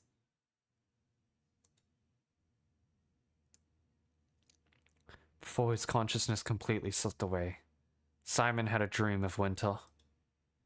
In that dream, Atiel finally opened up about all of her burdens. The two walked side by side along the pristine snowfield for a long time. When all the words were spoken, she closed her eyes. A smile graced her lips. I can't forget those things, nor do I want to. And no matter what happened, things would end up like this anyways. But that's just how humans work, isn't it? Trapped on different paths by our own memories, manipulated by emotions, and making impulsive decisions. Look, Simon, your teammate isn't just like you. Wait, your teammate is still like I can read. Still trapped in the snow. I totally just ruined the moment. Whoops. After nearly 7 hours of driving the old motorcycle, Noan and you finally approached the destination in the evening. How in the world did you get this motorcycle? It's a secret. Let's just say I didn't play it exactly by the book. I figured you didn't even hide it in the clean zone. After Noan parks the old vehicle, Palmer sends the comms request again. I found Lillian. She's in a real mess, badly injured. Still breathing, though. She said she saw Simon being taken away, so she ran after them but ended getting captured somewhere close by. No time to grill an injured person right now. I've sent her to a nearby post. We'll get the details from her later. Alright. I'm still an hour away from the location you sent. How about you go ahead first so I can retrieve your dog tag today? I'll die tomorrow instead. With an abrupt clack, Palmer hangs up on him. She's warning us not to be too reckless. Is this some encrypted language of dark Aries? The young man waves his hand, indicating that he will explain in detail later. But she's right. This is nothing like a regular mission, Commandant. Still think you should go back with Commandant Simon later. Trust me a bit more, won't you? In that case, let's split up. They won't be happy seeing me come with another person. Alright. But keep the comms on. You take out your terminal and send Noan an invitation to an encrypted channel, but he seems hesitant to accept it. Communication through this channel is hard to intercept. Signals also more stable and won't easily get disrupted. You're not seriously planning to do something crazy on your own, right? Of course not. Or is it that you can't guarantee nothing crazy will happen? Nothing crazy will happen. The young man lowers his head with a bit of smile, accepting your invitation on his terminal. You promise? I promise. With a soft sigh escaping his lips, he reaches into his pocket, takes out an old clockwork firefly, and places it in your hand. What's this? A little lucky charm. To me, it's as important as my name tag. You see that scratch here? It saved my life once. I promise I'll return safely. Give it back to me when you see me again. Alright. In return, you need to be cautious during your investigation. Call me or Grey Raven for help if there's any danger. It's a deal then.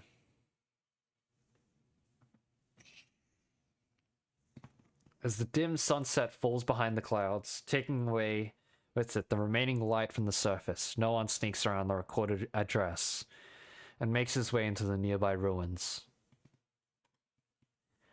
With the fading light seeping in from the outside, he removes the armor encasing his leg, tears open the bionic skin, and hides his terminal inside the mechanical structure. Ignoring the warning signals from his pain receptors, he wipes away the leaking vital fluid, carefully reapplies the bionic skin, and attaches the armor back to his leg. As the sun finally sets behind the horizon, the lightless ruins are engulfed in impenetrable darkness. Hiding himself deeper into the shadows cast by the fragmented walls, Noan stealthily traverses towards the entrance. It's getting late. Is he coming or not? Just wait. It's not like he's gonna make his fancy entrance in a transport craft. Given their situation, he's probably gotta run all the way here. 2 constructs and 3 humans are standing at the entrance, with more figures within dilapidated building behind them. No one sees a flickering glimmer from a lighter over there. I can't break through from here. He surveys the space again. Given the signs of life around and the number of people present, this place seems to be just a temporary relay station. In that case, its internal infrastructure has been abandoned for a long time and rendered unusable. Just as he anticipates, his stay in the shadows turns out to be brief before he sees some movement. A human male emerges from the doorway and heads towards the woods behind the ruined building. Clutching his 2 blades, Noan avoids the sight of others and quietly trails behind.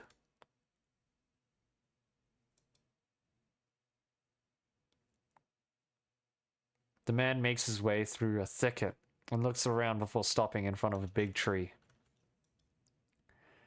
The dense vegetation is far from suitable for maintaining stealth, and moving across is bound to create noise.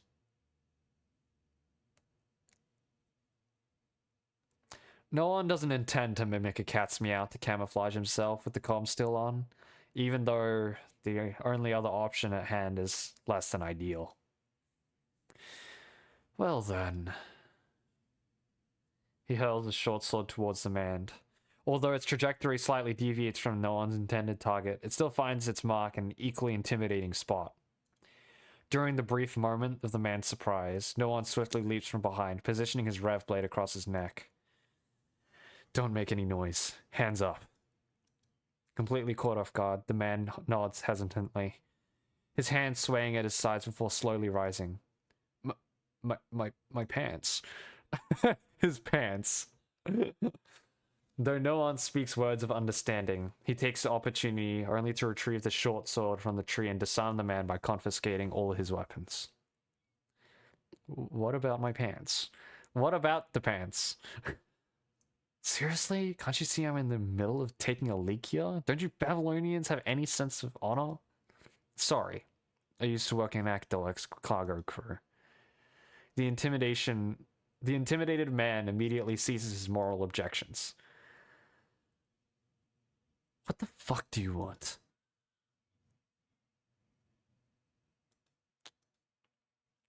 Everything from Noan's end is transmitted clearly to your ears through the encrypted channel. Hey man, what about my pants? For those who have lived in safety, they are like Santa Claus bringing gifts. At least that's what some children said. But few have asked how they managed to navigate treacherous roads with outdated vehicles and repel corrupted using nothing but their human strength. And how they have dealt with Actilec's infamous internal conflicts, defeating ravenous bandits while safeguarding valuable cargo, and ultimately arrived at their destinations. At least one thing is certain. Conventional combat skills and tactics fall short when it comes to intricate conflicts among humans. However, is this why he hesitated to have the comms on?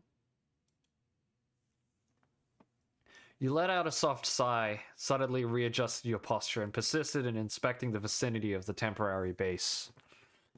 Suddenly, a familiar figure slowly emerges from around a dim corner. No one? Quietly following you behind, you observe the person at a distance, just as you speculated. Something feels off. The ambiance clearly sounds different on the other end of the comms. No one is not here. The mind replica. As you scrutinize the young construct who strikingly resembles Noan, you notice his pupils in a somber crimson hue. And unlike Noan, he's not wearing any glasses. The wound on his chest is constantly seeping vital fluid without prompt repairs. Even at a gradual pace, it will inevitably lead to his death. The Ascendants are still using him. Why would they allow him to be in such a dire state? Or is it precisely because they need to use him that they cannot afford to let their tool spiral out of control? Meanwhile, Noan, with his sword drawn, compels the man to walk up to the group. After a brief, unfriendly exchange of words, they quickly recognize each other's needs. We can let your commandant go, but you have to stay. We owe Mr. B the solid. He wants to see you, and we gotta do right by him. Oh, he wants to see me. So does the Purifying Force. You guys may have known them already, since you both are Lethos' old acquaintances. What are you trying to get at? They also made deals with Lethos, wanting to get some copies of my mind. Aren't you curious about what will happen if they track me down through the locator in me? The human who appears to be the leader frowns, refraining from offering any response. Doesn't seem like there's any other Ascendant around. You wouldn't feel threatened by such a simple bluff. My request still stands. Let me get Commandant Simon to safety, and don't play any tricks along the way. Once he leaves, I'll hand over the locator. But if you insist on starting a fight here... He firmly grasps the trousers of the man in front of him, eliciting a visible shudder of fear. Boss, he's not lying. I heard him talking to someone else. They'll be here in minutes. Takes the leader quite some time to ponder on this clumsy lie. It's not a matter of lacking intelligence, but rather he knows too well that those people are highly likely to act in that manner. Alright, bring the commandant outside. 9 hours after escaping the clean zone, Noan finally reunites with Simon, who seems to be barely holding up. Under the watchful gazes of many, Noan ties the severed belt of the man into a knot and completes the exchange of hostages. I just received a signal from Captain Palmer. She'll be here soon. After assessing Simon's injuries, Noan proceeds to silently apply a treatment gel to his pierced hand and patches it up. You always carry these things with you. Because Lillian is better at maintaining constructs, and I'm the only one on the squad with basic human medical knowledge, sir. Do you also need medical knowledge to carry medicine? What? Tell me the truth about that bottle of medicine. Just as Noan is about to explain, a piercing scream rends the air, echoing from the distance. They turn their heads only to see a familiar figure. Palmer is walking over with the heads of 2 constructs grasped in her hands, her silhouette outlined against the moonlight. He broke the deal! Get him! Wait, she's here for Commandant Simon. I'm still going with you. Noan takes a step back, shielding the weapons pointed at them with his body. Where are you going? You go ahead first, and return to the clean zone with Captain Palmer. Against the defenses here, the 2 of you are enough to fight a way out. Noan shakes his head. Given how desperate these defectors are, Simon won't make it back unscathed if they do so. Moreover, as long as Bethe remains alive, Lethos will soon recreate today's chaos. This won't solve all the problems. You go back first. He tossed the pistols and daggers he had collected to Simon, and takes several steps back, allowing Palmer to approach in a peaceful manner. It's not the first time Dark Ares has encountered something like this. Don't try to solve the problem by leaving with the defectors. He demands the right to know the truth of Noan, but the young man before him utters words strikingly similar to what Atiel had once said. I'll explain everything once I'm back. I promise. Then, just like Atiel, he walks away without a moment's hesitation. I knew he would leave. You knew? Noan made his way out by kidnapping the commandant, saying it was all for your rescue, but now he refuses to come back with us. Dropping the heads she was holding, Palmer shares the most pessimistic speculation. She is no stranger to such occurrences. I searched around along the way, but I couldn't find the commandant nearby. Must have thrown everything behind for the sake of revenge. No one's doing this for revenge? You mean Atiel? The cold wind carries with it the memories of the past. Echoes crying out deafeningly in the air. What's the plan now? While rescuing you is our top priority at the moment, I can still take care of that guy and get his Dark Ares tag back. You saying the chief also disappeared? The chief. Only now does he appear to regain his senses, stumbling back a few steps. What in the world should we do now? Are you an idiot? It's simple in this kind of situation. Kill the traitor. His mind goes blank for a moment. When his vision clears again, Simon finds himself holding up a gun, its barrel emitting a faint warmth.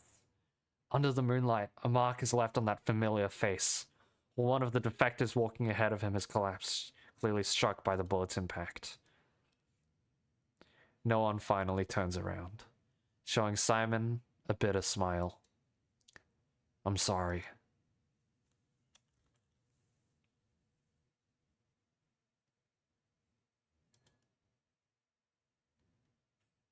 I've got plenty of time to finish this story today. I've still got like another hour. Oh my god! I've been reading so much, I feel like my nose is clogging up. Oh my goodness. Wait, hang on.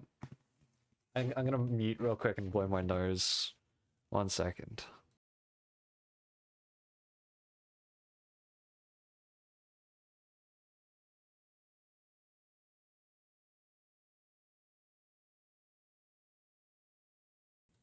It didn't help, but you know what?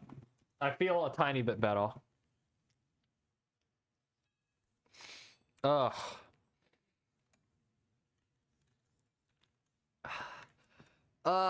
Hang on. I gotta get a stretch in now.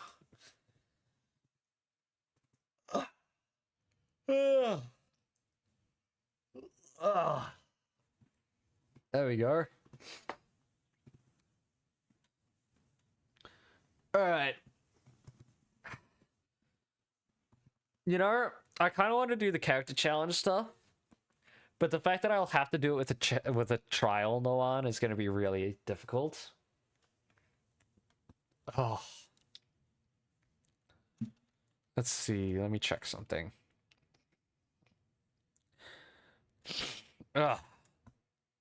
Okay. I'm still good.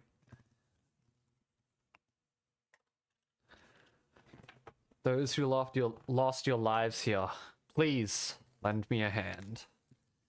I'm gonna quickly readjust my headphones because my ears are feeling funny. Ugh.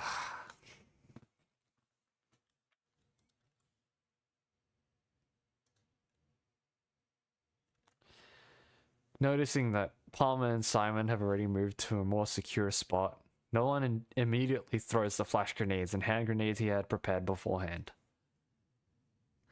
By preemptively lowering the sensitivity of his visual and auditory receptors, he fights a way through the narrow prison corridor. Just as Noan prepares to venture alone toward Bethe's location, the terminal dropped by the defector leader abruptly rings, indicating an incoming call. Yes? Yes, Mr. Bethe. The commandant is with me. So, my replica has come. Okay, I'll be waiting for your message here. The young man resembling Noan puts down his terminal. Through the camera's tilted angle, Noan catches a glimpse of the room's darkest corner where the commandant is seated at a desk. Commandant. Commandant! Repeating the name over the secret channel, Noan calls out multiple times, but he never receives a response. The feed cuts off right here. Is that terminal taken away? Or is it inconvenient to talk right now? Anxiety turns into a sea of darkness, gradually engulfing Noan's sanity. Is this supposed to be a lone battle? His battle. And no one should be dragged into his problem that stretches back many years. Especially when he knows, more than anyone else, that loathsome nature of Bethe. Even though he couldn't decline the invitation, even though he made a promise, he knew Palmer would still take back both commandants with her. Why does it still end up like this? After all the lengths he went to ensure Simon's safe return, why is there another person becoming a victim of his actions? Commandant! Finally, an image appears on the seemingly dead terminal, jolting it back to life. It's been a while. Bethe's voice emanates from the other hand, now raspier than ever, as if he had endured agonizing screams and prolonged torment. For a long time, I've had this feeling that people associated with Rachel tend to bring nothing but misfortune. Don't worry too much about. Nothing bad has happened. That person has been pretty cooperative and seems more interested in the other you. So, this is your plan? Bethe, are you this desperate already to the point of relying on a chance encounter to get yourself some bargaining chips? It's about bargaining chips. My goal from the very beginning is to lure you out at the clean zone and buy enough time until the Ascendant gets here. Can you pull it off, though? With a cold expression, Noan raises the terminal higher, ensuring that it captures the silent bodies lying on the ground behind him. How many more are on the way? He went out and destroyed all the manpower and cargo I'd been saving up, leaving me with nothing but these blockheads I found last minute. Yeah, That's right. But it doesn't mean I'm just gonna let everything go his way. So that's why you didn't immediately inform the Ascendant, but instead calling me here for a mind replication. Because you found out that replicas can only be made from the original?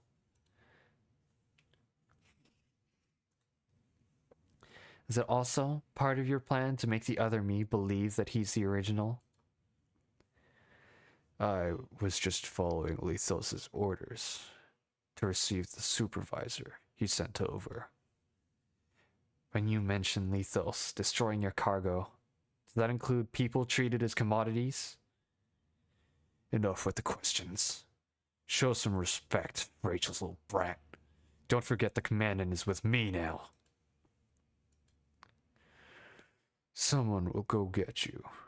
Hand over the weapons and items you're hiding on you to him, and come over quickly. I'll be waiting.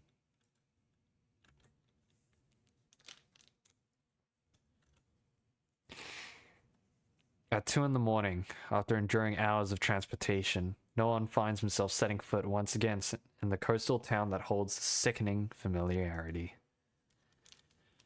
Still here, huh?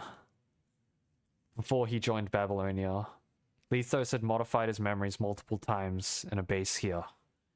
During the interrogation at Babylonia, no one had disclosed this particular location, urging the Purifying Force to conduct an investigation.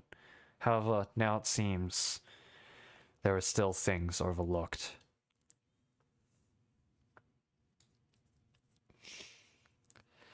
Veering away from the main path, they navigate a hidden trail amidst the ruins. About half an hour, no one finally reaches an entrance, concealed behind wooden crates and trash.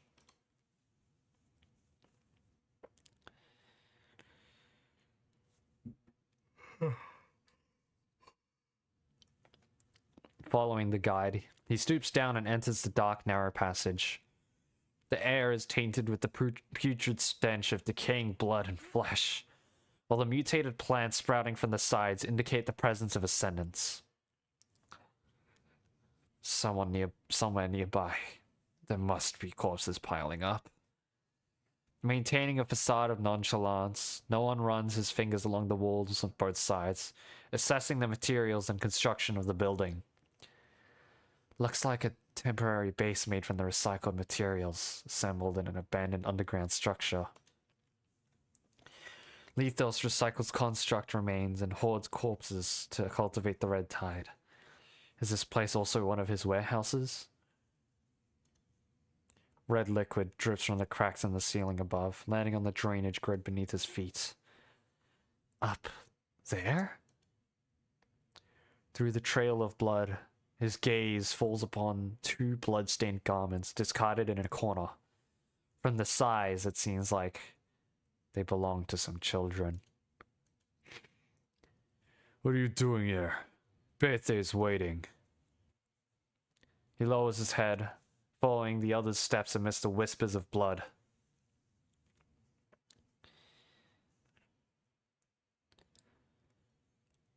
Long time no see, Rachel's little brat.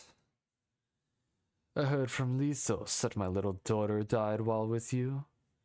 It was also in Bumblebee when my first daughter... There sure is a long history between Akdilek and me. He grins, and a hoarse and peculiar laughter escapes his lips. Don't give me that look. Even I once dreamed of a more ordinary life and having a normal father-daughter relationship with her. Otherwise, she shouldn't have waited until she was 24 to think about leaving me. The Purifying Force spotted you walking with Lethos near the river where the commandant disappeared. After Bethe hears Noan's words, the smile on his face fades away. Why did he let you take the commandant first? Back then, I knew some people who could lend a hand, and I was the one who hooked him up with that machine. What, you're interested in this? Were you on watch duty for those 16 days? Let's continue this discussion. You seem so fond of once your replicas start popping out of that pod, one after another. Bete waves his hand, and two somber-looking researchers turn around, activating some program from a desktop terminal. Suddenly, an overwhelming wave of oppression descends upon Noan, draining all his strength and rendering his body almost immobile. Ugh. Can't move, right? Put him on that machine Lethal's brought over. I'll leave the rest to you. I've learned my lesson from dealing with rabid dogs like the cargo crew. You bite until your very last breath. Well, what do you think? I didn't expect I had one final trick up my sleeve, huh? Where's that resentful look of yours now? The old man, smirking triumphantly, leans down and pats Noan's face. You want to know the methods of breaking free from devices like these? Right, I stumbled upon this information in the database. It seems that they have the ability to restrict the construct's movements indoors. That's correct. These devices were previously used by the Purifying Force. They were primarily designed for indoor use, but later on they proved impractical in the field and were gradually phased out. Right now, only a few of them remain in conservation areas for emergency defense purposes. Given your current mission areas, it shouldn't be a concern for Dark Ares. Why do you ask? I suppose it's time I share a secret with you. Listen, Lee, actually, about Dark Ares. Lowering his voice to a mysterious tone, Noan revealed the concocted reasoning he had meticulously crafted.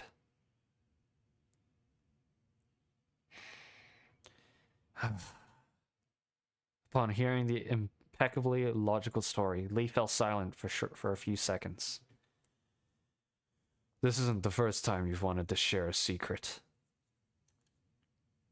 I can create an anti-control device for you and try and make it as small as a bracelet. Just don't use it for anything reckless. Rest assured, I will never let you run away. Noan rapidly seizes the hand that was patting his cheek, rolling off the maintenance table and tumbles to the ground together with the hand's owner. Before the old man has a chance to scream, he is dragged up and hurled directly into the path of the oncoming constructs. The unarmed young man takes the opportunity to dash out of the lab, retreating down the narrow corridor. As he turns around, the crowd that is surging together now stretches out in a line due to the varying speeds at which they give chase. He nimbly evades the bullets fired from behind, only to find himself face to face with the first construct that is caught up to him. Just before the enemy's sword swings down, Noan grabs a nearby fire extinguisher and strikes it at his head, immediately hurls the heavy object at the second enemy. Stealing the gun and sword from the fallen enemies, the young man feigns a retreat to dodge bullets before leaping in front of the third pursuer. The two swords collide in a powerful arc slash, creating a shower of sparks. Meanwhile, the sharp sound of a gunshot resonates near the pursuer's chest. He's too fast! Hold him down! Seizing the opportunity as they adjust their formation, Noan deftly kicks up the debris, remaining in the corner. With rocks firmly grasped in his hand, he throws them at the person at the forefront, all while evading the barrage of bullets that assail him. Despite not hitting the intended target, some of the rocks bounce off the floor and unexpectedly strike the person aiming at Noan. Before Noan can even relish in the moment, his cape is abruptly grabbed from behind from a dying defector, and two other adversaries seize the opportunity to rush over. No apparent means of breaking free, the young man stoops to evade the attack from the left and turns around, employing his sword to block an incoming attack from the right. Then, he unleashes a volley of shots while rising up again. Having witnessed the young man's agile movements, the last pursuer decides to hastily retreat. Set up the disruptive device to lower the highest power level. Quick! As soon as he finishes speaking, a buzzing sound reverberates near Noan's ears.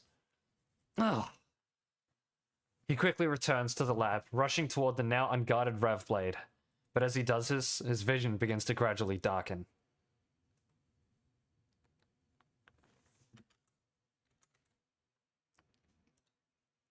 Yo, Nickstar! Thanks for the 2-month sub. This is epic. This is epic. I love this. I love the story of this game. Also, how do I show my cursor again? What's the button for my cursor?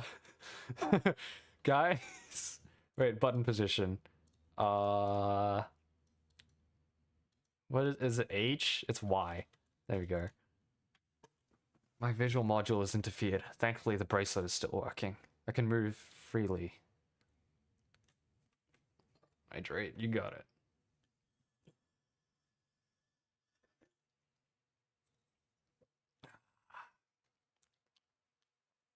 Will get affected as well by that.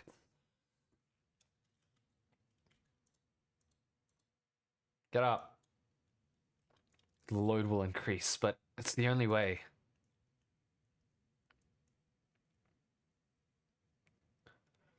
This is the opportunity. Combat in the dark is mainly about dodging attacks. I'll let them move first.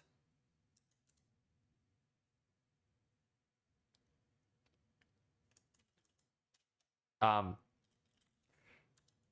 my god, the quick time event. Holy crap.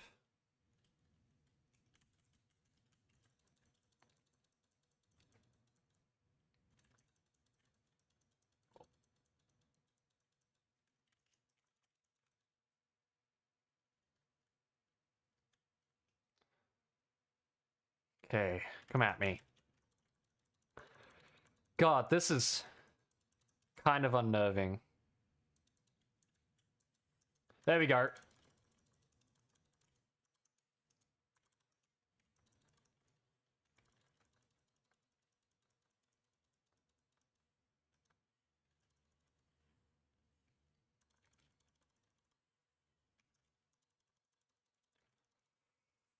Ah, that was nice. Boom. Wait, hang on.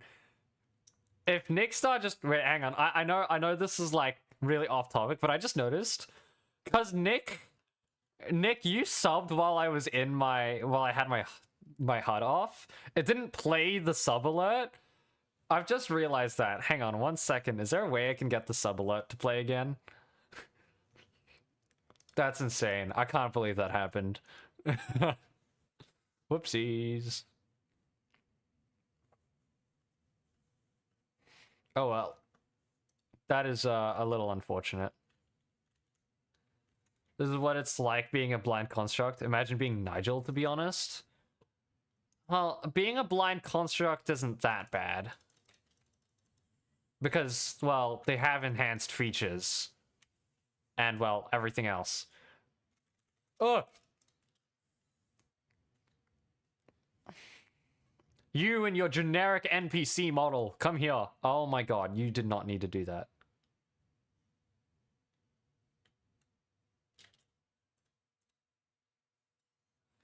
Oh! That's cool. Whee!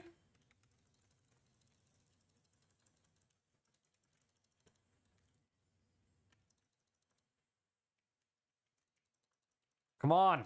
Just go down easy.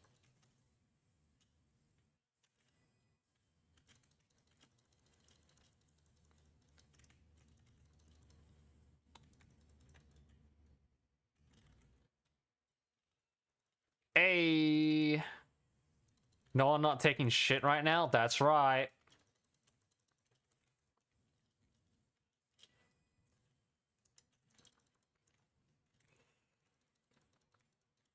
Oh my goodness.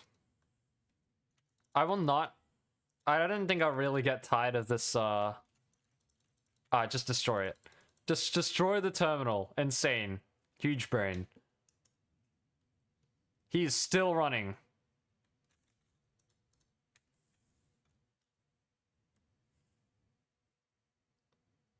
Just one last step.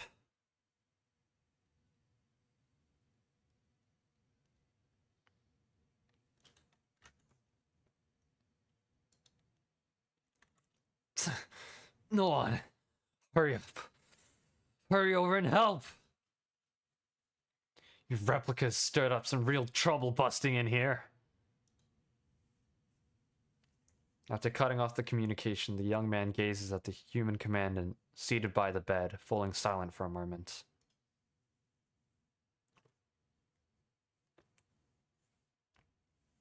It's been about 5 or 6 hours since you willingly participated in this peaceful abduction. This transcendent, who bears a striking resemblance to Noan, consistently shows their differences through this distant and cold demeanor. He appears to be highly intrigued by the multitude of information you share, yet no matter how you attempt to persuade him, he remains skeptical.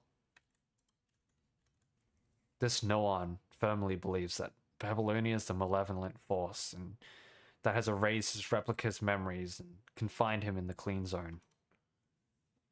How is that possible? Upon hearing your astonished response, he proceeds to display several videos on his terminal showcasing dark areas being monitored or encircled. Is this fabricated by Lethos? No answer, huh? I was expecting you to come up with a lie and blame it on Lethos, too. Given your confidence, you must have seen more than this, right? Correct. Dark Ares is indeed in a situation that is hard to explain. Moreover, if Babylonia were truly as united as you claim, surveillance footage like this wouldn't have found its way to me through Lethos. Ultimately, your attempt to persuade this Noan has ended in failure. But it's not completely futile.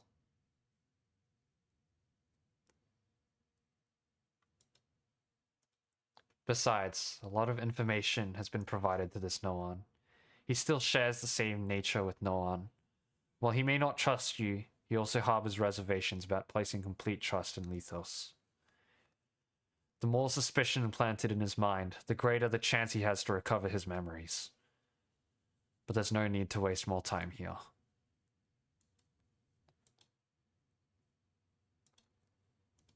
However, before he leaves the cell, the clockwork firefly that Noan gave you suddenly falls out of your pocket. Upon seeing it, Noan immediately turns around and walks over, cancelling his plan to leave.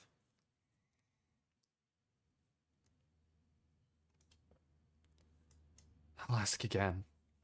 How exactly did you get this? I've already explained. He caresses the bullet mark on the clockwork firefly, lost in thought. Lethos always tells him that he's the real Noan. The one in Babylonia is but a puppet with his memories erased.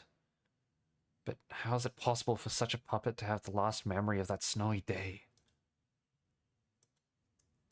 Given his understanding of himself, he would have never given out the firefly as a lucky charm, unless he had a lot of trust in the commandant standing before him.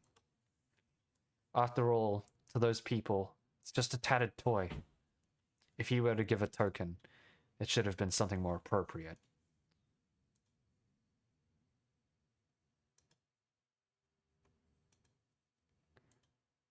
Seizing the opportunity during Noan's moment of contemplation, you discreetly slide your hand into your coat, poised to transmit your current coordinates.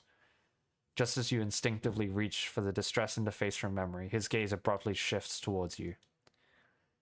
What are you doing? Before you have the chance to respond, he snatches the terminal from your grasp. The secret channel is still active. Was the communication paused before?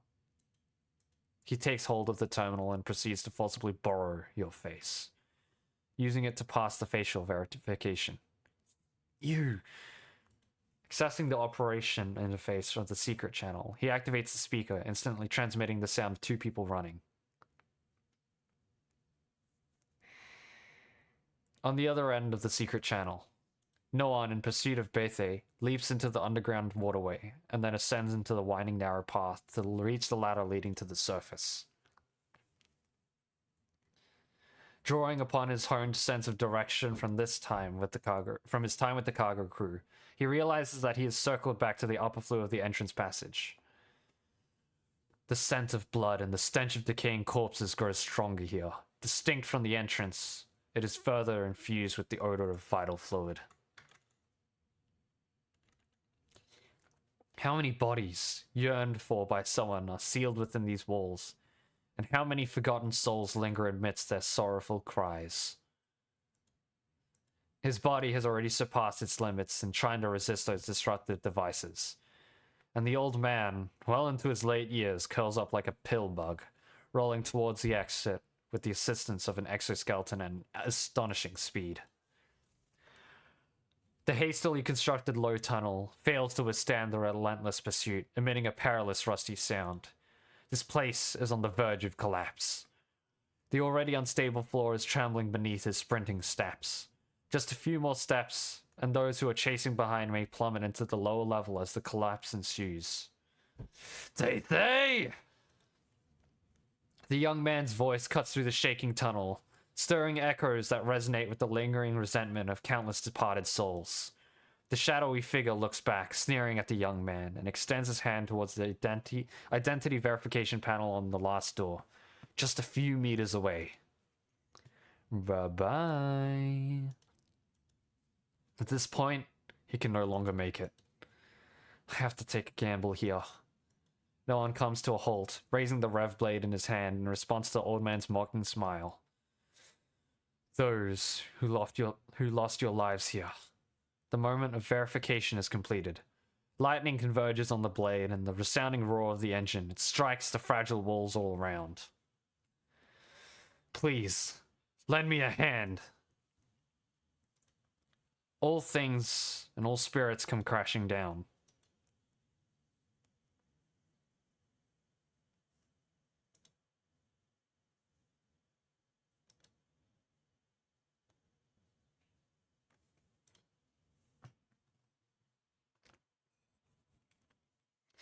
"5:38 a.m.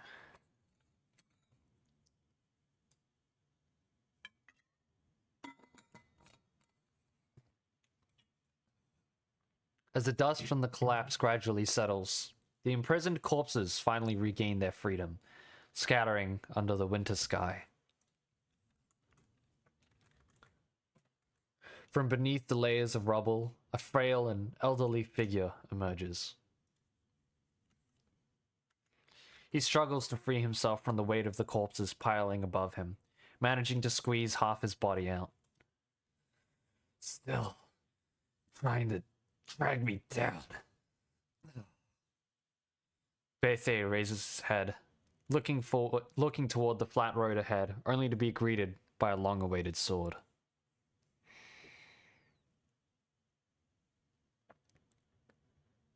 Where is that person? The young man steps on him, coldly pressing for that information. What are you talking about?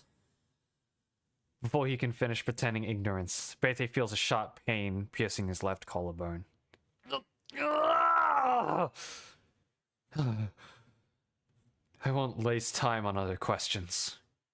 You're not going to tell me the truth anyway, and I don't have the patience either. Tell me, where is the commandant? You bastard! How dare you treat an old man like this?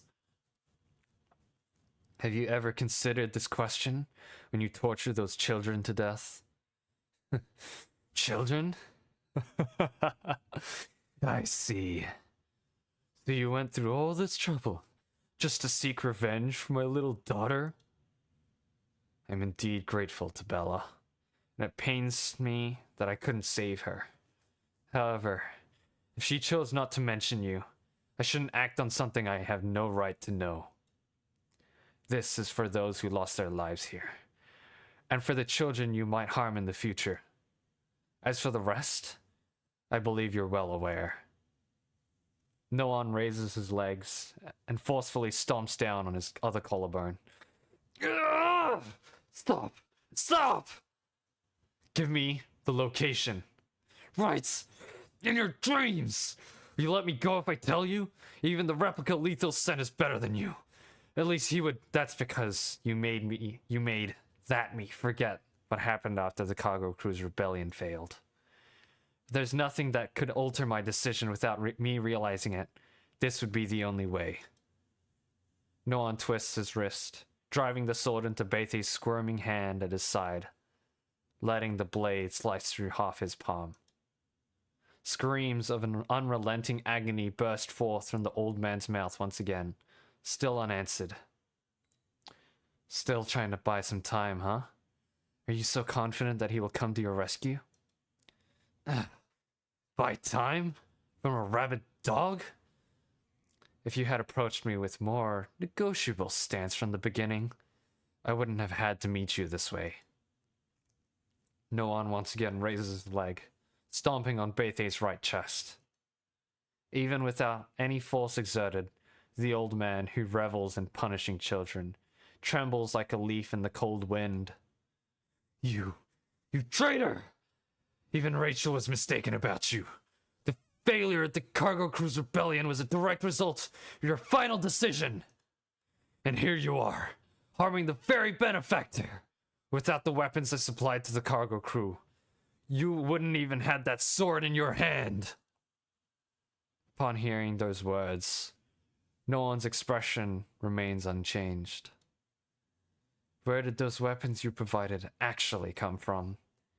How many of them were just cast-offs from the upper class?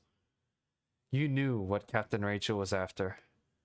You still introduced to Ashlars someone who could sell those military circulator machines behind her back, didn't you? How did you know? Babylonia holds much more intel than the ground. It's just a matter of verifying the sources and adding some speculation to grasp the connection. Babylonia? To Babylonia, you're just a handy soldier. Nothing different from cargo or tools. You may think you're clever, but regardless, you're just a sheepdog among the pack, ready to be replicated, mass-produced, and discarded at their whims. Noan scoffs at the facts laid out by him. Say what you will, I only care how the people I care about see me. To put it in another way, if you see me as a sheepdog, how dare you take the sheep away from me? You! Bethe grasped for air, his body trembling from the waves of pain coursing through him. Rabid dogs like the cargo crew will bite until their very last breath. Isn't that what you said? Cargo crew. Rachel used to tell me all the time that you were a good kid. Now I see she was betrayed. Because she didn't know the real you. Captain Rachel had seen me do similar things when I was 9. She didn't need to tell you about the real me.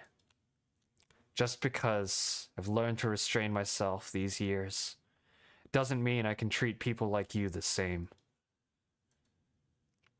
Have you bought enough time? Will that me really come? No matter what you become, you will always be a traitor. I'll ask you one last time. Where is the commandant? You should have fucking died in that snow alongside Rachel and those bastards of the cargo crew. Noan, without uttering another word, steps down on Bethe's chest. Immediately, the ribs near the abdomen emit faint cracking sounds, overwhelmed by his screams of agony. Noan pauses briefly, granting Bethe a moment to catch his breath and speak, while also exerting control over his force, to ensure he doesn't immediately end this man's life. This is a judgment detached from the notions of right or wrong, witnessed by the remnants of countless deceased. The executioner displays neither the pleasure of cruelty nor any mercy as he meets out the violence with violence. Only the rev blade is trembling slightly in the hand of its owner. Beneath that tranquil expression, as cold as a winter night lies in Noan's soul, trembling, painstakingly suppressing the rage that threatens to consume him. From the ribs down to the shins, and further to the knees. When all hope of escape is mercilessly ripped away from his aged body, Bethe finally capitulates amidst his own lugubrious screams. The location. I'll tell you. Shivering, he spits out the coordinates, a location situated a full 77 clicks away. You're hoping that no one will come rushing to your rescue. But the commandant with him is this far away? It's true. If you don't believe me, take me with you.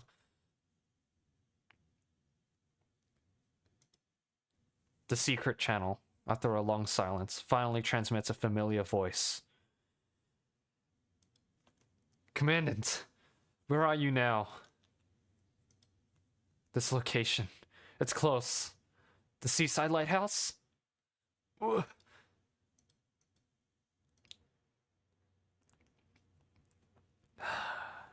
The human voice gets drowned out by a burst of static before being cut off completely. No, it's not me. I didn't.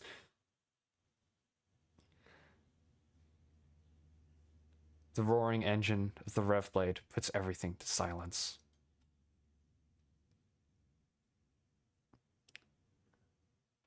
That's all that needs to be said.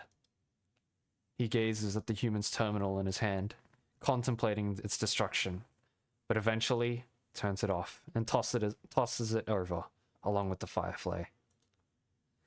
If that Noan has memories, he'll soon find this place. Thanks. After hearing Bethe and Noan's conversation through the comms, the young man's attitude finally starts to waver. Yet, he continues to assert that he hasn't placed his trust in anyone. It wouldn't be surprising if either Babylonia or the Ascendants were to lie. Lethos would often put on some realistic plays. No one can guarantee that Bethe isn't orchestrating something else with the other me. But the young man's voice suddenly softens. Lethos did have some intentions to take the other me, and also forbids me from killing him. It took too long. It took me a long while to finally find an opportunity to persuade Bethe to act on his own. If what he says is true, then that other me is the real one, and only the original mind can be replicated. Then his actions to restrict me make sense. The feeling of discord in my memories, perhaps it's due to this. No, I can't. I still can't fully trust what you've said. Who knows if these voices are orchestrated to stage this play? Even upon realizing the truth, this person, burdened with too many lies, still stubbornly refuses to believe. It's just... He wavers in his hesitation. If one day the memories I recover, align with what you or the other Noan have said, the young man leans against the wall, remaining silent for a long, long time. Apologize. No. Apologizing won't make up for anything. I must do something.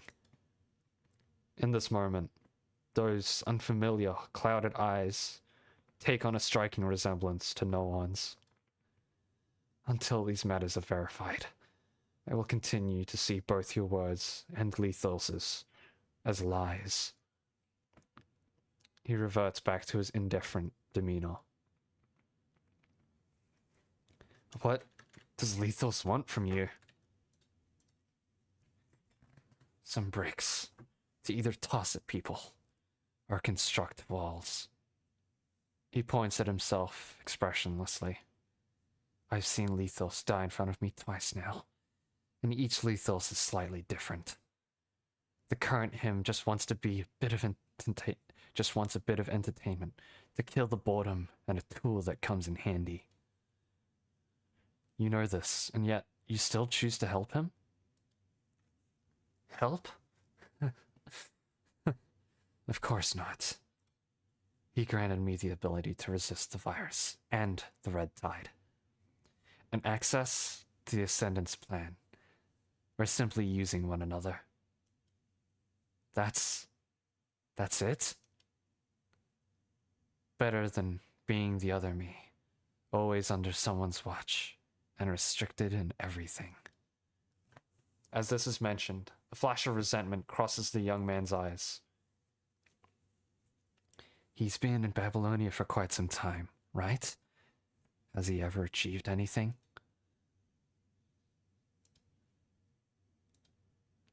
It's just some more trouble. He's better off being killed here by me. With the original one gone, there will be no more replicas created. It's better this way. I don't need so many replicas of myself. That Noan would think the same.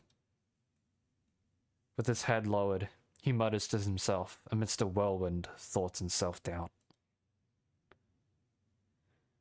How about coming back with me? Add another one to your fancy prison? An upper echelon like you surely can't understand how disgusting that is, can you? But your memory isn't complete right now. You'll eventually realize this path has strayed from your will. What will you do then? I'll worry about that when the day comes. I can't trust the words I hear here. He stands up and pushes open the door of the cell.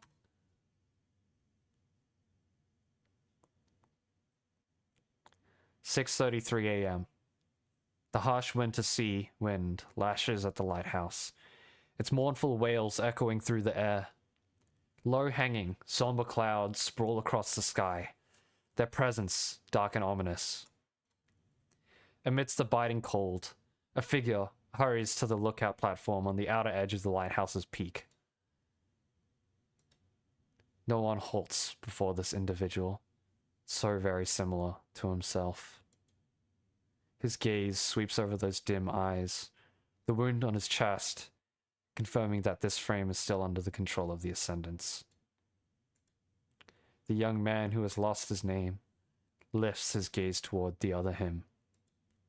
However, his gaze quickly shifts past him, landing on the nearby commandant, assuring the latter's safety. This Noan is stating the harsh truth with his indifference. Even caged, he still lives among those beyond his reach, living in his own present. Even caged, the path of the Transcendent remains unworthy of mention. Why? Why? Why can you so firmly believe that your choice is the correct one? Long concealed, the sludge that has accumulated in his heart finally breaks free from its confines in the very moment. The nameless replica sneers at the puppet whose every word and action is being watched. The rev blade pierces through the air, its sound almost simultaneous with the scoffing laughter, as the Transcendent reaches Noan in the blink of an eye. In this fleeting moment of blades clashing, Noan, ever vigilant, blocks the Transcendent strike with the two swords at his side. Why? Why is a puppet living in a cage the real me? Uttering this unbearable truth, he gradually increases the force exerted into his rev blade. If you're so desperate to end the troubles caused by the replicas, why don't you just die here? The punishing virus carried by the Transcendent transforms into crimson electric currents, spreading uncontrollably with his every movement. Corruption entwines, eroding the clean frame as if it determined to drag him down to hell. Without the original, There will be no more replicas. Lightning bursts forth from the clashing blades, emitting a dazzling light. The two similar figures fight atop the lighthouse with nearly identical styles, their silhouettes blending seamlessly. After a night of intense battles, Noan's movements have become sluggish. As the power of the Transcendent is enhanced, he can wield this rev blade to strike heavier slashes, even without the offhand sword from the past. The two blades briefly cross again, while Noan dodges relentlessly amidst the corruption and overwhelming attacks. He can't make it if this drags on. Sidestepping the lightning spray of the blade, Noan takes 2 swift steps on the railing before leaping from the height. In a desperate move, the blade strikes the figure below, engine roaring thunderously. However, in the instant, he suddenly abandons all resistance. Losing his target, the Transcendent stumbles sharply, and when he turns back, the long-prepared offhand sword is descending from above. The young man, covering his injured right eye, quickly retreats and looks up at Noan with his teeth gritted. Despite his attempt to readjust the attack, his frame responds with unexpected sluggishness and stiffness. What follows is a sudden rise in the concentration of the virus in the air. In the next second, countless crimson spikes burst forth from the Transcendent sides, screaming as they launch attacks in all directions. Watch out! Commandant! His vision, disrupted and distorted, becomes enveloped in red, a telltale sign that Lethos is nearby. Lethos? Can't be. If he were nearby, he wouldn't just do this. Caught off guard by the sudden turn of events, the young man involuntarily steps back, inching closer to the seaside railing. Just 2 steps from plunging into the sea. A pair of hands firmly grasp his collar. What? Before he can make sense of what has happened, a greater pain suddenly pierces through. The offhand sword strikes into his eye socket, helping his master pull out the young man's struggling eyeball. Covering the eye that constantly leaks vital fluid, the Transcendent lets out a short cry of agony amidst the pain. Lucky me. It only takes 1 wound to find the monitor left by Lethos. Although, he may have left behind other things, too. What did you say? He's shocked to find that his vision, covered in red, recovering. This maneuver is classic Lethos, always keeping tabs on you. Lay a finger on that watchful eye, and suddenly, you're branded a rebel.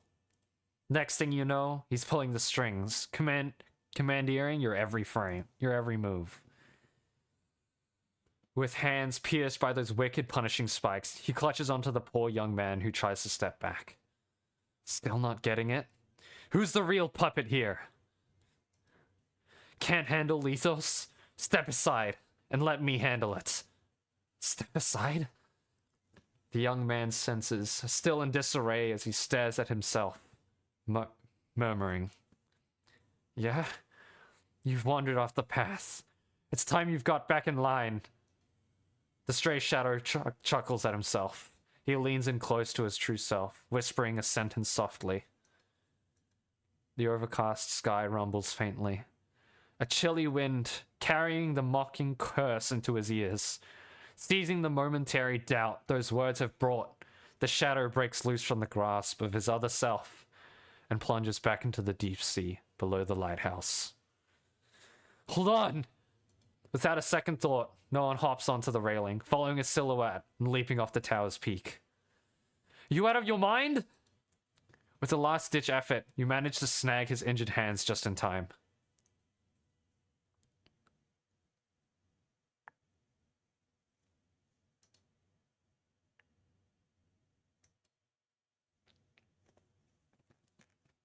"7 a.m. The biting chill hints at impending snowfall. Hauling Noan back up to the tower's summit, your face drains of color as you struggle for air. Noan? Yeah. The young man, summoned by name, approaches, checking you for any potential injuries. Any other wounds? Noan's demeanor is eerily composed. No, I'm good. And you? Don't sweat it.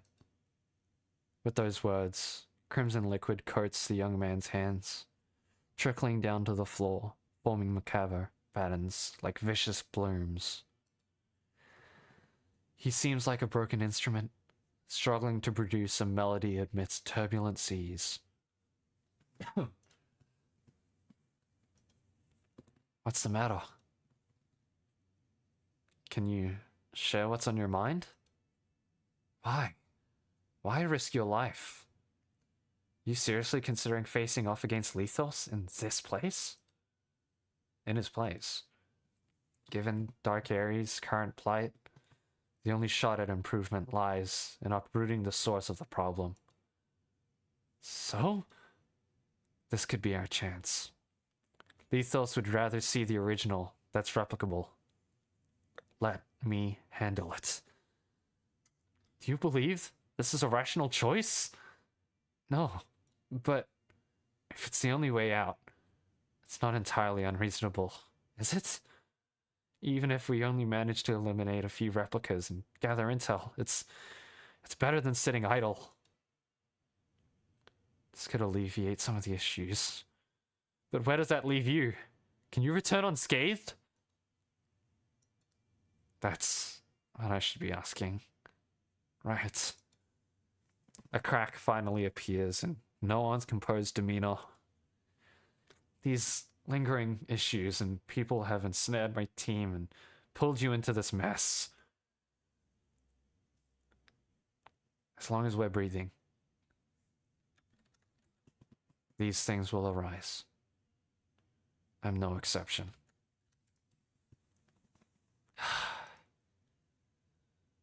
The Noan I know wouldn't act on impulse like this. Did something else go down? He glances up, bewildered as if the answer lies before his eyes. You've already been snatched by Bethe once. Didn't I warn you clearly enough last time? Because I only divulged in his identity. Not the depths of his depravity, nor the difficulty of confronting someone who's abandoned their morals. Remember when we trailed him to rescue someone? After prying open 3 doors, we stumbled upon the innermost one in his lair, rigged with delicate fishing lines. Breaking those lines while opening the door, it's like someone's scream as his doorbell. And all those lines tied to the same person we were trying to rescue. When you mentioned April 1st's disappearance was linked to Bethe, I felt a fleeting relief, thinking Lethos was holding him back. Lethos was holding him back. Noan weakly shuts his eyes, his hidden emotions leaking out like blood on his hands.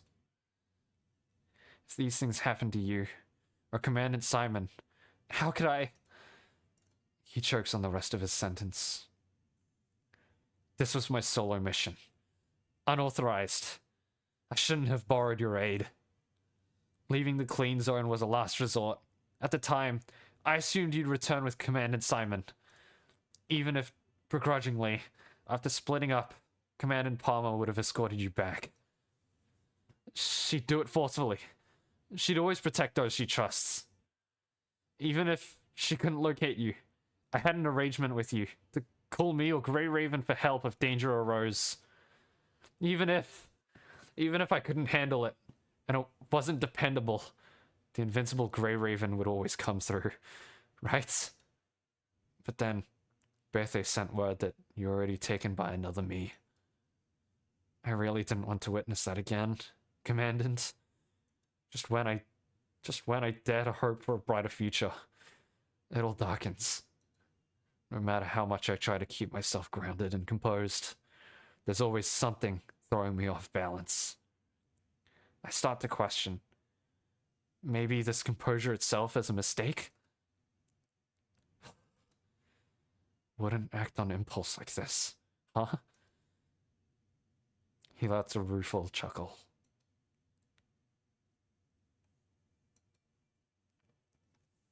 Noan's body trembles slightly, caught off guard by your embrace.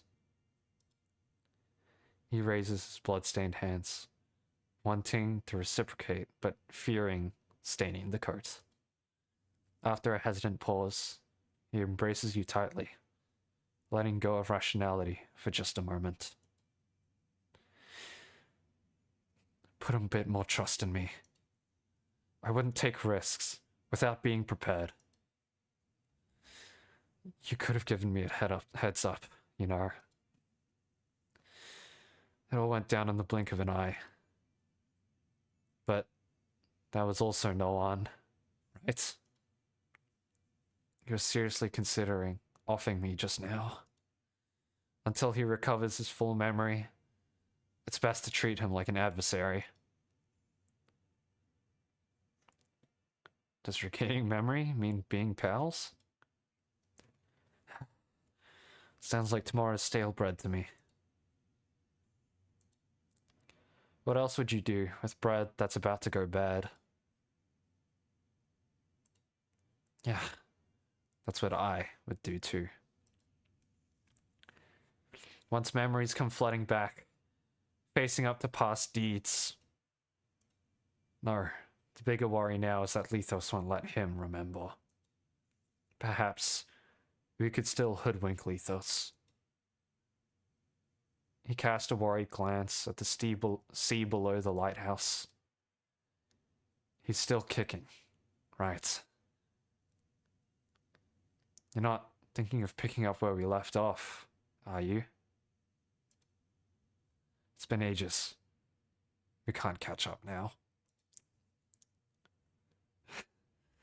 You haven't lost hope at all. Let's head back first. Mull this over. Back? What's the matter? Noan quietly recounts what went down when he met Simon. Simon's interrogation. That bottle he didn't get a chance to ask about. Then he saw Palmer whisper something to Simon. He took a shot at Noan. Can we still go back? I'll smooth things over. It might not go swimmingly, but there's always a way. I think RTL might be a factor. RTL?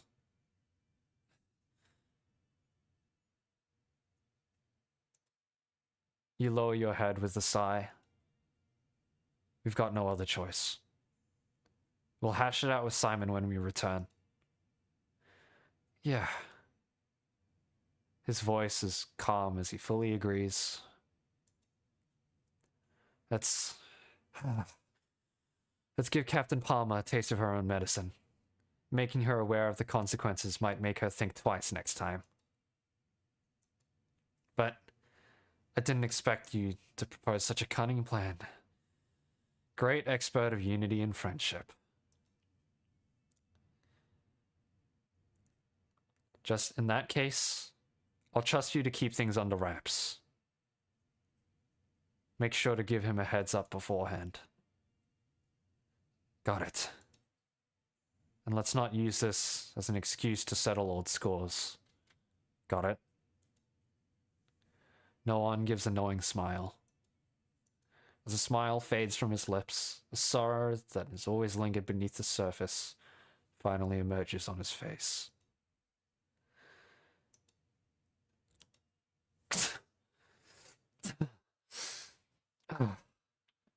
Amidst the biting cold wind, you sneeze twice.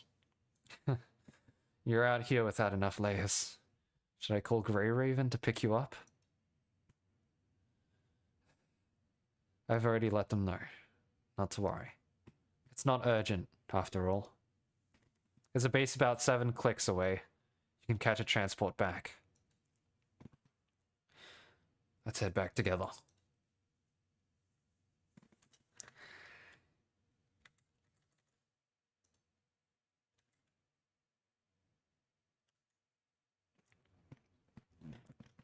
Oh no, ads? Ads? No way. Oh, ads are running. Oh my god.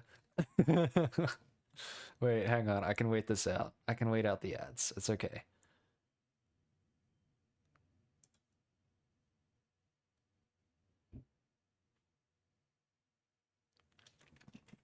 Oh my goodness.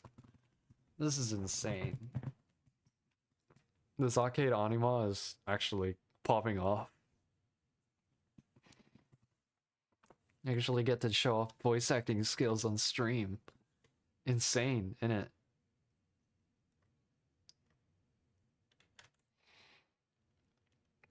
Alright, I think the ads might be done. Yeah, they should be done. Okay.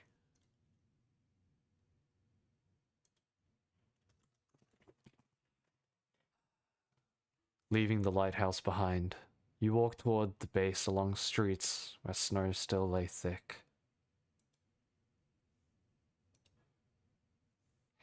Walking silently, side by side, neither of you speaks much along the way.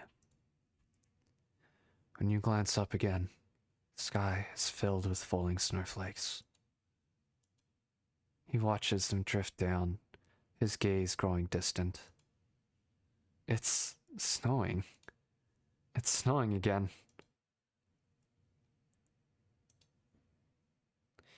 We're almost at the base. Yeah. Still worried about that one? Yeah. I don't know how much longer I'll be of use, or how many more people I'll have to harm. Even lethals might become suspicious, and even if I could deceive them, there would be consequences. And I found no evidence of my own replication. I've got it. You show Noan the terminal in your hand. When did you get that? As I said, I'm the commandant. How could I have been taken without some preparation? To gather this evidence? Not solely for that reason. I even considered trying to persuade that you to come to Babylonia. His expression grows subtly complex. Are you truly so incompatible? No, it's not that. But in some matters, having just one of me is trouble enough. And I can be selfish too. There are things I'd rather not trade or share, even with me.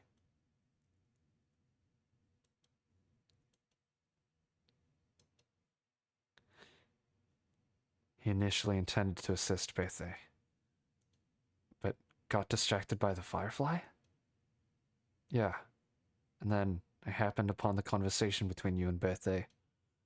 Is this some kind of coincidence? When you handed back the terminal, for some reason, I feel like hearing a long-lost friend telling me to wait. And when I turned around, there it was, what I'd been searching for so long, in your hands. His nature hasn't veered too far off course.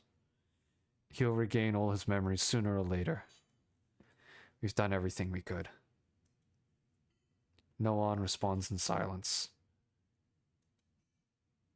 Noan reaches out his hand to reciprocate and pauses as if sensing something. Just a moment. He glances around, swiftly makes his way to the roadside, scoops up a handful of snow, and uses it to cleanse the blood and vital fluid seeping from the wound on his hand. After a few moments of silent contemplation, he hastily wraps the wound with a bandage, then returns to you to take your hand. It is only at this moment that the soul trapped in the stock slowly comes to its senses. Do you dislike snow? Noan? It's alright. I'm fine now. Let's go back.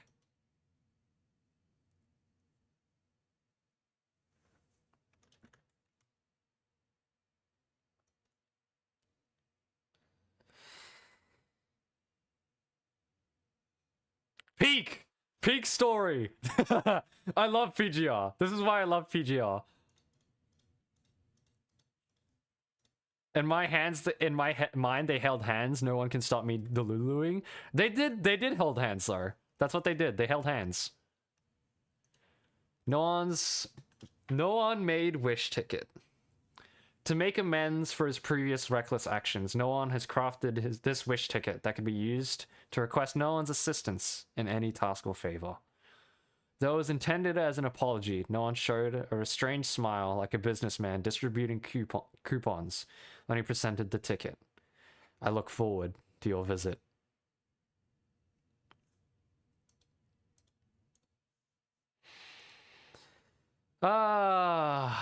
Just in time. Just in time. You know what I'm gonna do? Wait, real quick. What I'm gonna do. Anyways, that's about all the time I have for the stream. You have no idea how excited I was to see Oni play it. I love arcade Anima. For characters that I genuinely like, I love it. Sorry, Watanabe, I don't like you very much, but yeah. For like, I love arcade Anima. I love the way they take it. Because it is just so, it's so good. Am I gonna give the Lamia campaign the same treatment? No. No, I'm not gonna give Lamia campaign the same treatment. If you want to go, witness Lamia campaign, do it yourself, or find another streamer who'll do it. I'm just not interested enough. I'm just not interested enough in Lamia's campaign. I'm really not. Oh, goodness me. Goodness me. Okay. I think I don't think Saturday's stream will be what's it called? I don't think it'll be PGR. I honestly don't think it will be. But I'll see what I can do. I'll see if I can do something cool. Unfortunately, chances are I won't be able to. Why is the PGR audio not playing?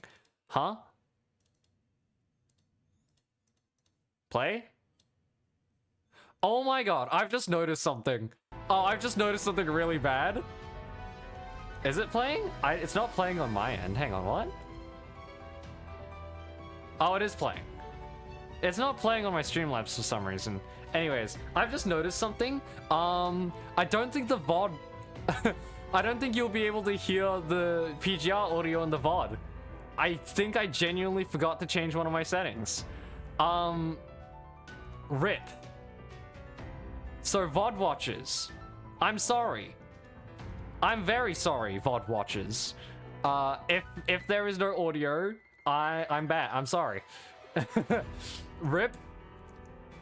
But yeah, that's about all I've got time for. So I'm gonna have to close up stream, and I'll see you guys later. Am I gonna raid? No, I don't feel like raiding today. You guys have a good one. Bye-bye.